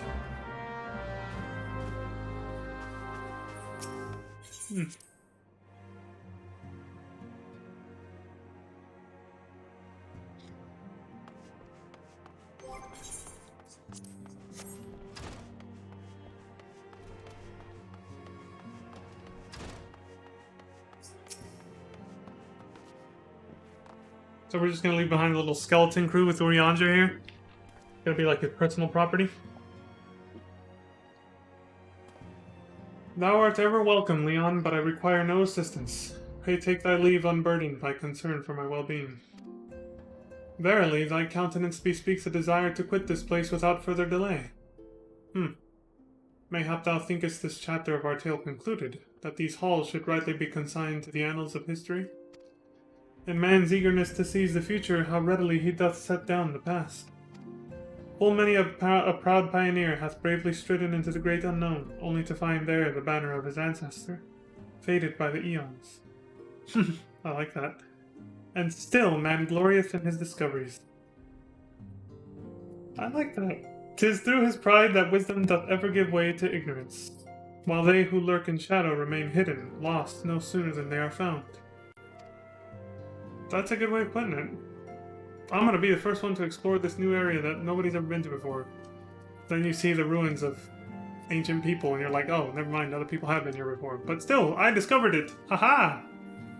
It's like, fool, your great-great-great-great-great-grandfather left this place and went to where you were living before you came back to this place thinking you were exploring something new. And you think you discovered something new.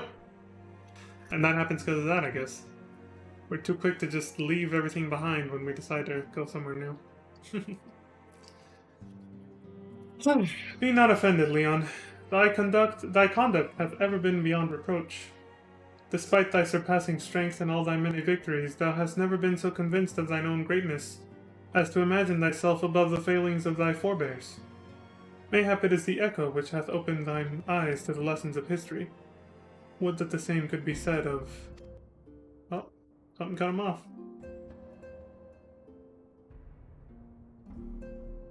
Ah! Whence came that cry? The solar! Oh, forfend, the antecedent! Don't worry, I'm on it.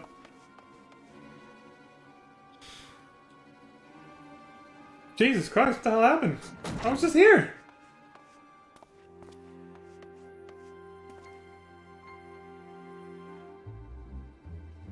Leon, you must...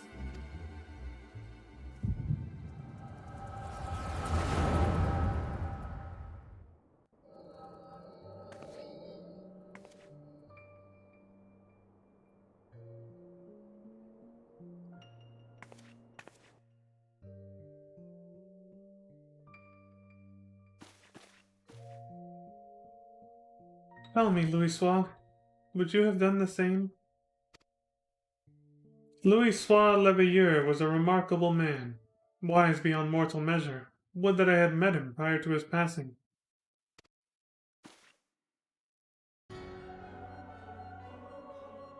It's an Ascian in a white robe. An Ascian? Here? How? I mean, they know where our headquarters are. How readily you see. You are indeed gifted, antecedent. But you were not like the others. Your robes. Gifted, but ignorant. Yet I shall not judge you harshly. The fault lies with your forebears. It has been millennia. Mine are the robes of an emissary. Unlike he who came before, I have no quarrel with you. So you're just a messenger? He who... You speak of La Habrea? Who we saw in the post-credit scene is apparently still alive, despite the big Kingdom Hearts finale we did on him. The power of friendship! Whoosh, and he was like, ah, but he still lives. Somehow. La Habrea is a warrior. He fought. He fell. He may yet learn from his mistakes. And he just revealed that he's still alive. Then he is still... I only confirmed that which you already knew. There is no cessation, no oblivion, only expulsion. You, what are...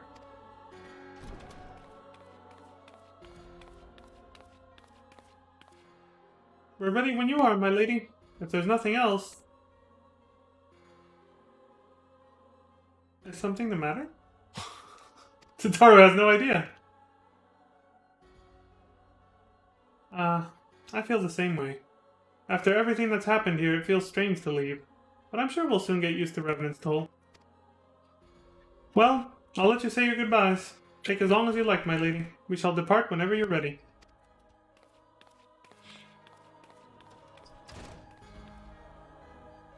It is only to be expected.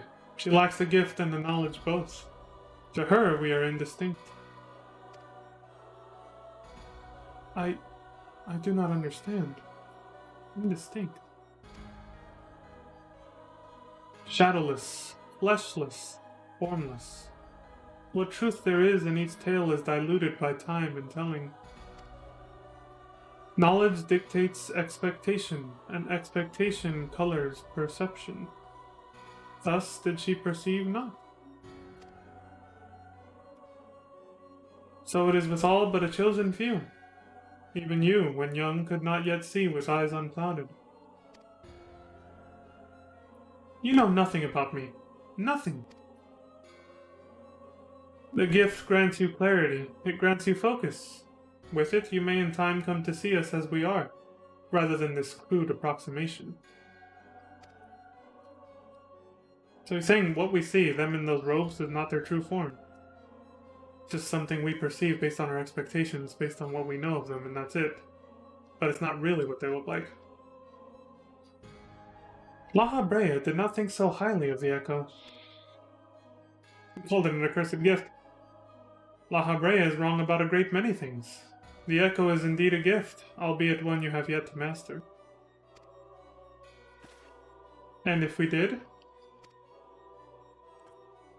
There would be no strife between our peoples, for we would be of one mind. Really?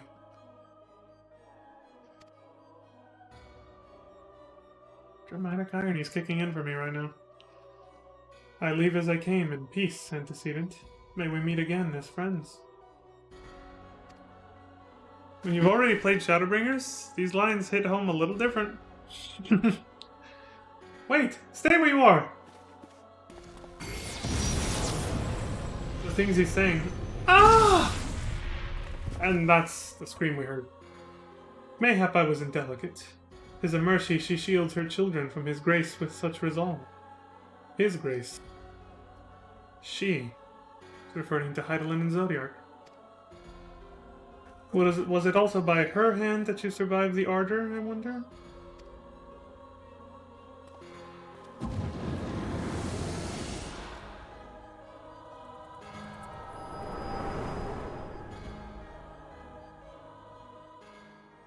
Once you've mastered the Echo, we'll be of one mind, huh? I take it there is no need to explain. No, I just saw everything. You got fucked up. Save your concern. He did me no lasting harm. Whatever his intention was, it was not to kill. Even though that shit pierced you, it was just like, went straight through, like, Jesus.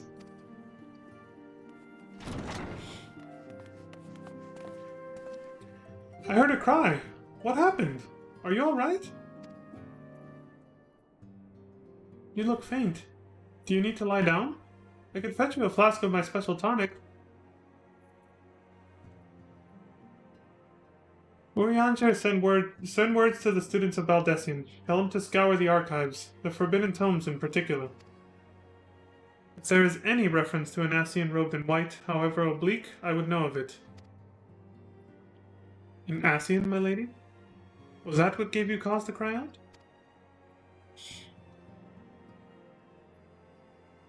I did but moments ago glimpse a figure clad in white set forth from the waking sands. Yet Ascians are wont to employ teleportation magics. Why would one be so brazen? I know not and care not. Find him, Leon. Turn every stone in Vesper Bay if you have to. You got it, ma'am. I'll track his ass down.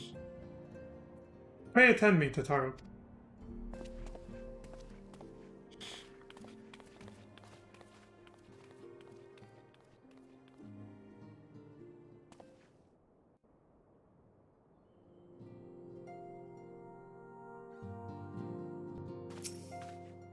It is amazing how many years in the making this story was. They really did have it planned out from start to finish, didn't they? From the very beginning. To think that it only wrapped up now. Almost 10 years after Realm Reborn launched.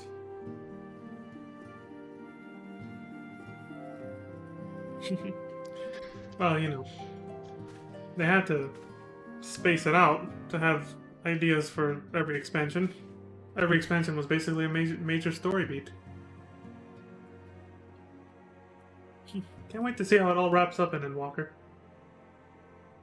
But I'm getting ahead of myself. He speaks of peace, but I know his words belie his true intent. Quickly, Leon, do not let him escape. Well, again, I'm getting ahead of myself.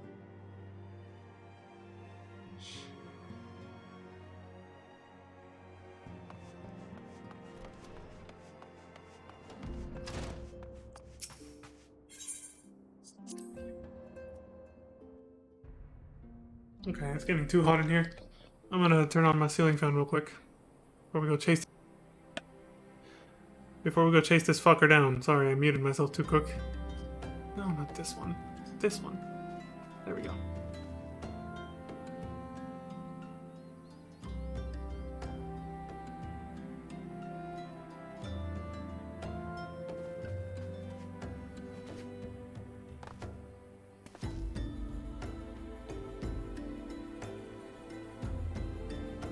Dun, dun, dun, dun.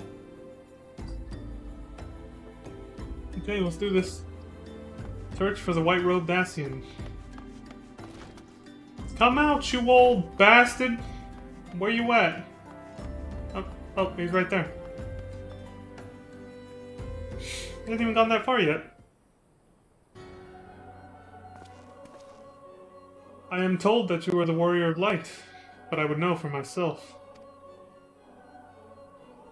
I shall walk north, and you may choose to follow. Know, however, that you will be waylaid if you do. You may even perish. Should you survive, we shall speak anon.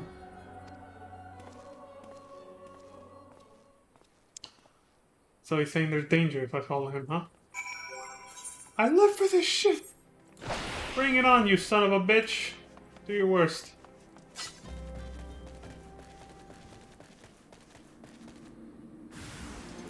You're being judged? Really? When am I not? Anytime I'm in public, I'm being judged. That goes for all of us. Sending imps after me. Childish games.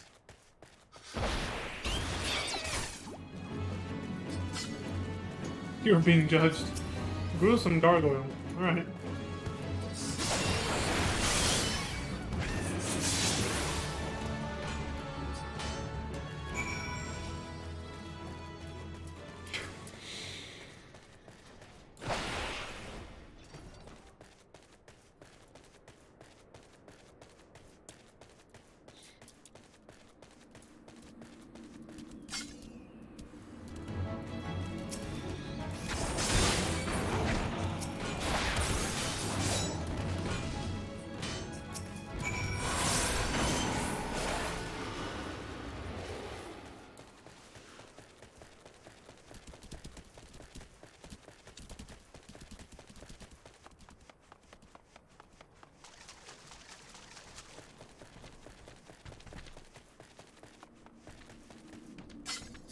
You were being judged. Asian commentary.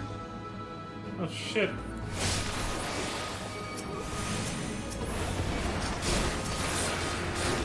Holy shit! Oh great. Oh, there was another one. Great.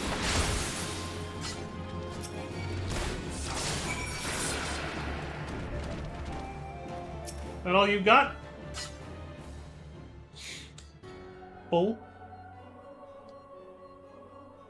Remarkable. Truly remarkable. I thank you for granting me this indulgence. None save he who bested La Habrea could endure such an examination.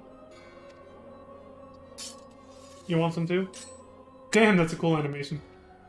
Have the laws of man grown so twisted in my absence that it is now permitted to lay hands upon an emissary?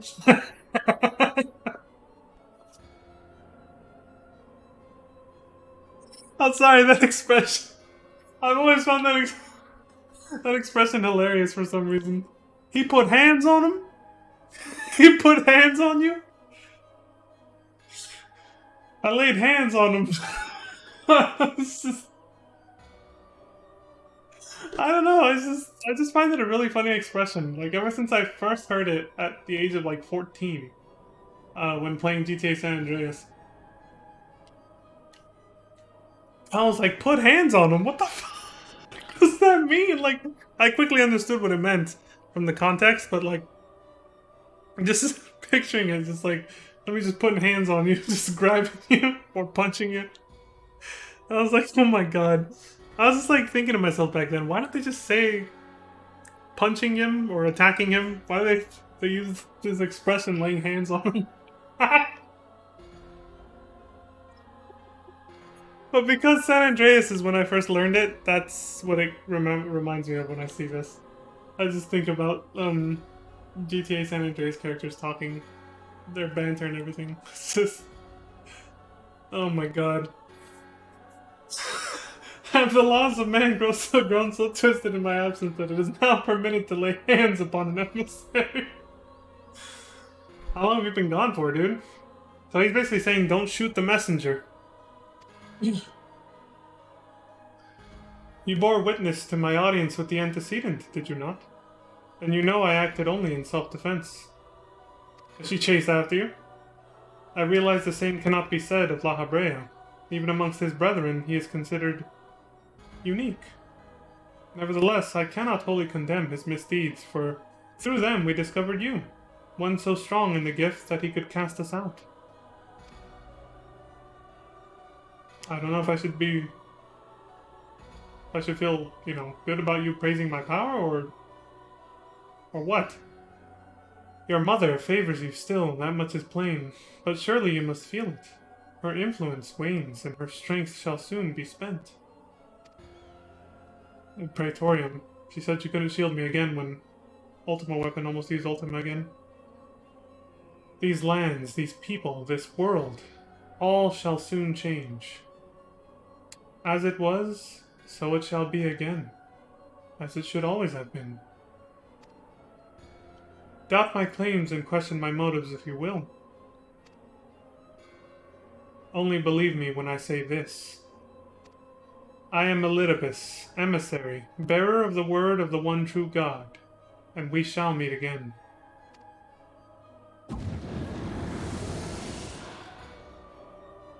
Elidibus from Final Fantasy Tactics makes his return. The one true God, whom we know the Asians refer to as Zodiark. And what Esper was Elidibus holding on to in Final Fantasy Tactics at the end of that long, optional deep dungeon? Zodiark. I like it. It fits. Amazing how many story elements from the Evil East games this game has in it. You know, Final Fantasy Tactics, the original one, and Final Fantasy 12 have a lot of influence over this game.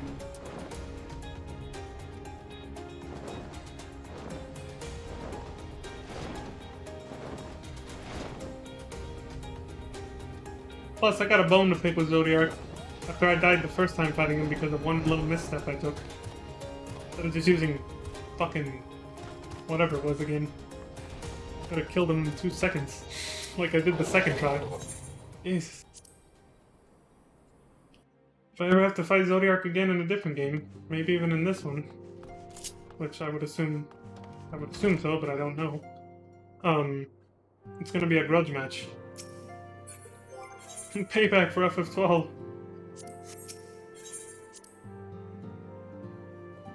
I did like his summon animation, or not a summon animation, but his ultimate attack. I forgot what it was called again. In FF12, when you summon him and his time runs out or whatever, his last attack on an enemy, that animation was fucking cool. He comes down from the moon, all like, and everything's all bathed in white, and he grows like these glorious wings and fires off some kind of giant laser explosive attack that just annihilates everything. It's fucking cool. Thank the gods you've returned, Leon. After you left, I began to worry that I might have sent you to your doom. I take it our visitor proved elusive? Beg pardon? He was waiting for you? What did you do? What did he say? As it was, so it shall be again. Of when does he speak? And of what exactly? I don't fucking know. The words of this Elidibus portend much but reveal nothing, save perhaps a measure of disdain for La Habrea. Yeah, he doesn't seem to like that guy a little bit. He doesn't completely condemn what he did, only because it led to this discovery of me. But otherwise, he doesn't like anything that La Habrea did at all. He didn't like the guy. I had hoped for answers, but it seems I shall have to be content with a wealth of additional questions. That's the way it goes sometimes, right? Build on the stone that the builder refused? Let us set aside the matter of this Ascian until after we have completed our move to the Rising Stone. There is but one final favor I would ask of you before I depart. God, I'm cringy. I believe I mentioned before that my father was a member of the Alamegan Resistance. The truth, however, is more complicated than that. As far as the Empire knew, he was their spy. He maintained the deception for nigh on half a decade, furnishing the Resistance with vital Imperial secrets while feeding his paymasters subtly conceived misinformation. When he died some 15 years ago, my father left behind his journal, which I have closely guarded ever since. It contains every shred of information he and his agents could steal on what they believe to be the single greatest threat to Eorzea, the Primals. Its wisdom has guided me through the years, though there is much within I still do not understand. It is my hope that Urianger will fare better. Tell him to treat it with care. It is all I have left of my father. Okay.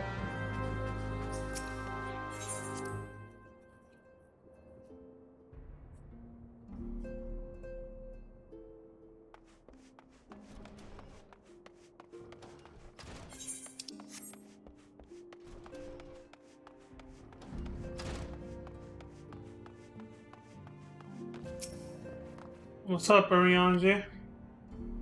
I thought thee departed. To what end dost thou linger? Warburn's journal, apparently. Legacy of Minfilia's father who perished in the parade incident of 1562, when a Gubu broke free of its magical fetters and ran amok through the streets of Ul'dah. Contains a wealth of stolen Imperial research on the Primals as well as other information which has yet to be deciphered. That doesn't make any sense. It's 1562. But FF14 1.0 was 5 years ago, wasn't it? The math doesn't add up right. Because right now it should be 1577, no?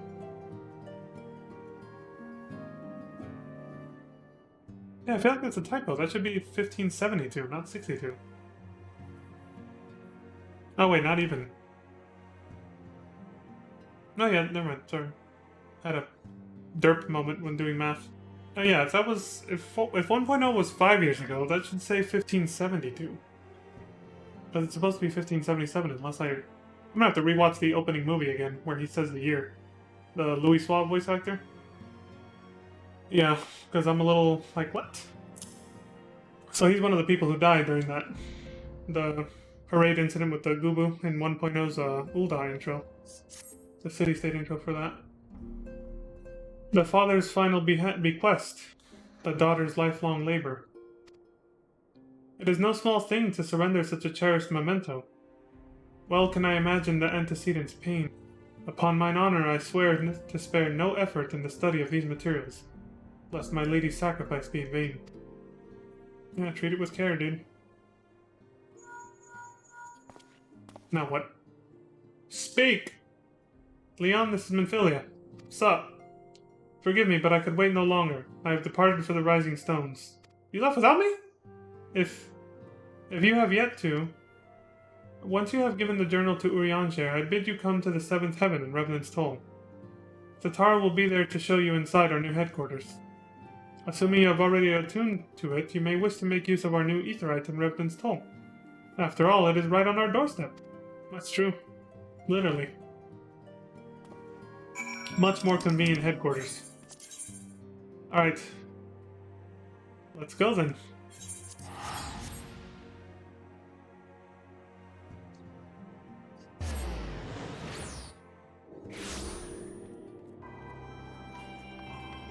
There it is. Wait.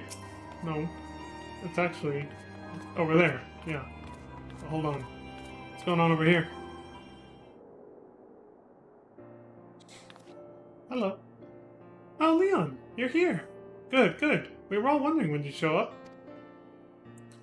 As I was just telling your restive receptionist here, I'm pleased to inform you that all the documents have been prepared and all signatures signed.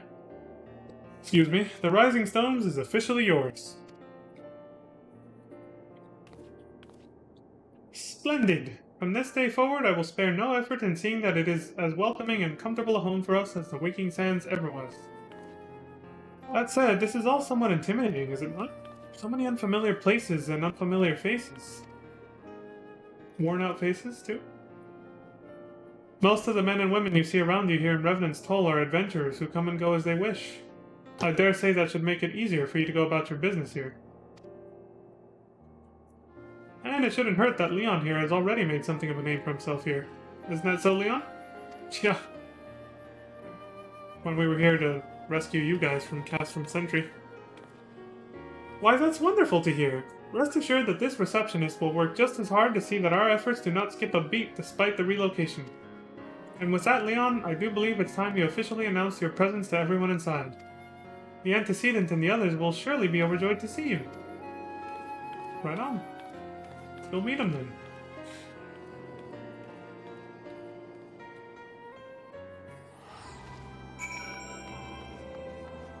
Did he just cancel or... oh no. It's like maybe he tried to at the last second. Welcome to our new home, the Rising Stones. Isn't it lovely? But why are you standing around here talking to me? Everyone's waiting for you inside. Oh, we don't get a pinball machine that's secretly an elevator to let us inside? FF7 style? This is called Seventh Heaven after all. Into the Rising Stones? Yes. Let's check out Maverick Hunter HQ. I mean, Scions of the Seventh Dawn HQ. Sorry. Wrong game. Say Mega Man X. Here's Cold Tenet over here. I did not realize the Scions had moved until I arrived in Vesper Bay. Thankfully, Urianger was kind enough to direct me here. I know I've only just joined, but if there's anything I can do to help, please let me know.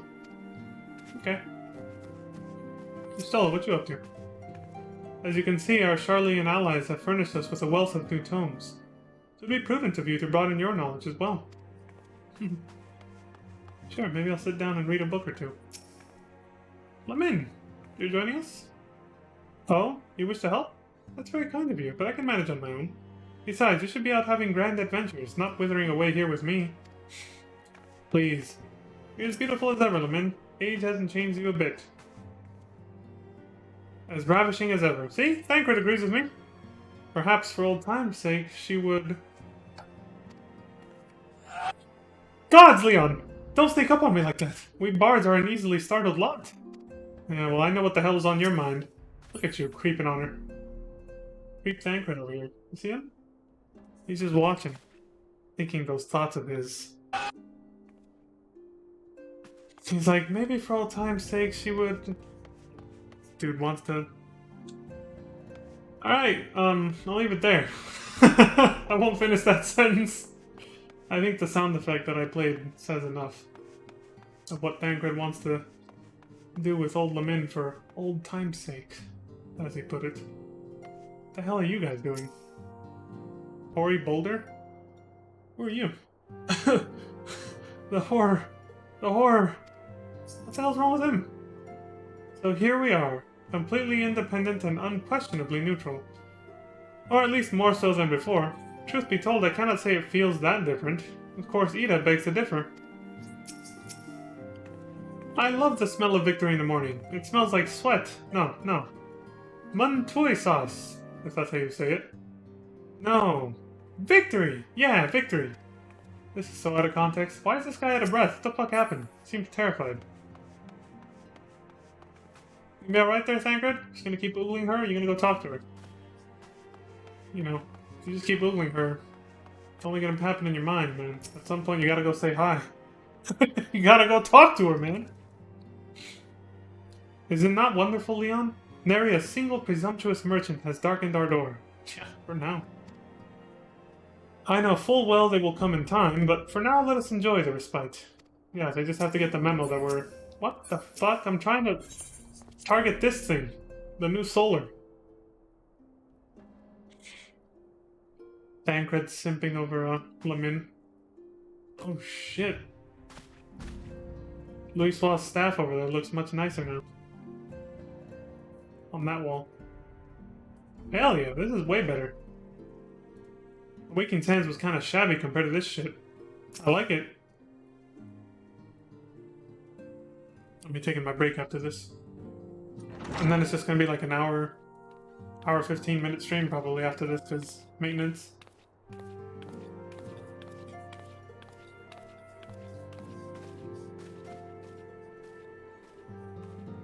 Actually, no. I'm doing the math wrong, right?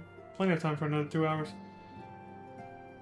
But it's probably just gonna barely be 2 hours. Well, it is certainly spacious. Yeah, I like that actually. A lot bigger here. I feel like this room, the solar, a little like big meeting room for our headquarters, should be bigger than it was back there. It's pretty cool.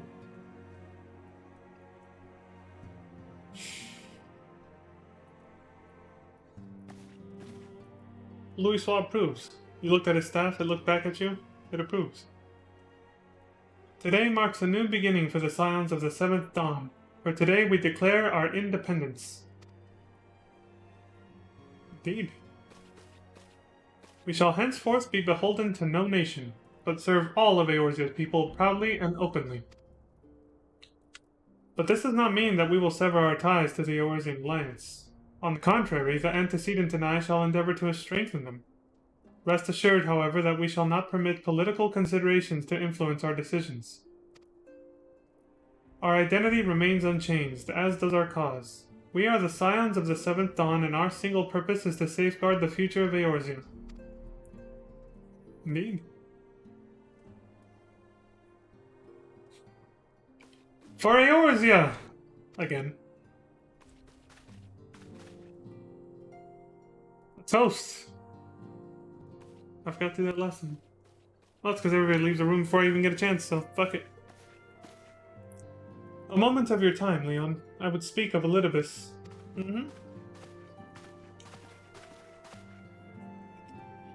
Pardon the intrusion, my lady, but the matter which bringeth me will admit no delay. Mine every attempt to contact the students of Baldessian has been met with silence. No one will respond? How odd. Allow me to try. Mushy mushy! Hello? No response. Surely they would not ignore us. They have never yet, my lady. I fear we must assume the worst. No. No, I will not believe it. An outpost, perhaps, but not their headquarters. Their wards are beyond circumvention. Had they come under attack, they would most certainly have raised the alarm. None could penetrate their sanctum unnoticed. But for those who lack the gift and the knowledge both... Oh no. Elidibus? Contact their agents in the field at once. If aught has befallen the students of Baldessian, they may know of it. Though the thought of it pains me, until such time as we have evidence to the contrary, we can but assume the worst. Accordingly, we must needs seek another source of information on Elidibus. Yeah, he's the one who did tell us, for those who lack the knowledge and whatever else, both, they can't see them. They're like an invisible enemy. 'Tis possible that others in the homeland are possessed of such knowledge. Be fairly warned, however, they are unlike to yield it unconditionally. The knowledge and the gift, that's what it was, the echo. Do what you must.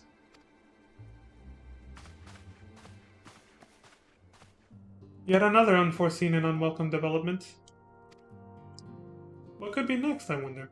A visit from a crimson-clad Asian, perhaps? One in red robes? Or Ocher? Or Pusey? If that's how you say it. Puce? I don't fucking know.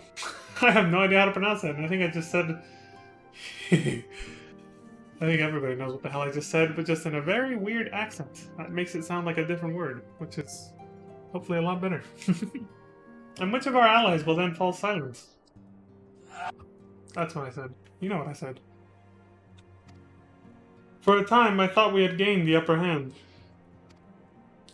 When you shattered the crystal of darkness and cast out La Habrea, I dared to hope that we had found a way to rid ourselves of the Asian menace. But I was wrong. He endures and may yet return.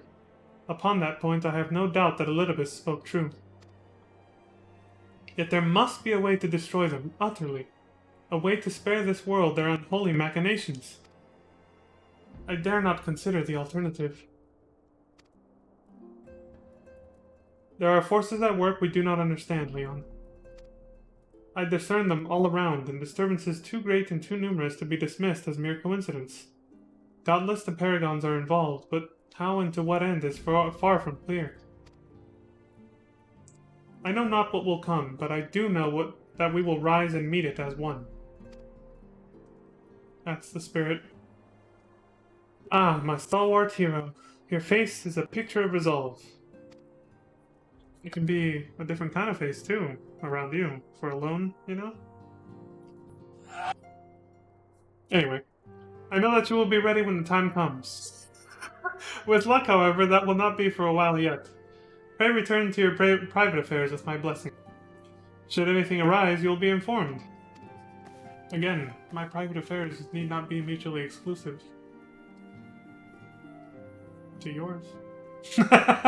Alright, I'll stop being a creep. Cryle, where are you? Cryle? Oh shit! Meanwhile... No. First, I'm fucking ragging on... or razzing a fucking Thancred outside for being a creep to Lamin, and then I come in here and I start acting all creepy and perverted towards Minfilia. How am I any better, right? That's why me and Thancred are bros. We're both equally... That, because I have no word for it. Your intercession was not foretold. Nabrialis. I remember his name from the post-credit scene. Dude had blonde hair, mohawk. Yeah, there it is. Well, not really a mohawk, but close, you know. You object? We question. Our plans are in motion, your intentions unclear. They survived the 7th Ardor and are stronger now in the gift. Does that not intrigue you?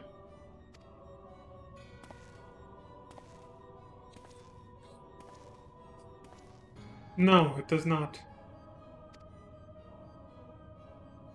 Serve as you will, so too shall I. We labor not at cross purposes. The wisdom of his plan shall become apparent in time when the veil is lifted from their eyes. And at long last they see.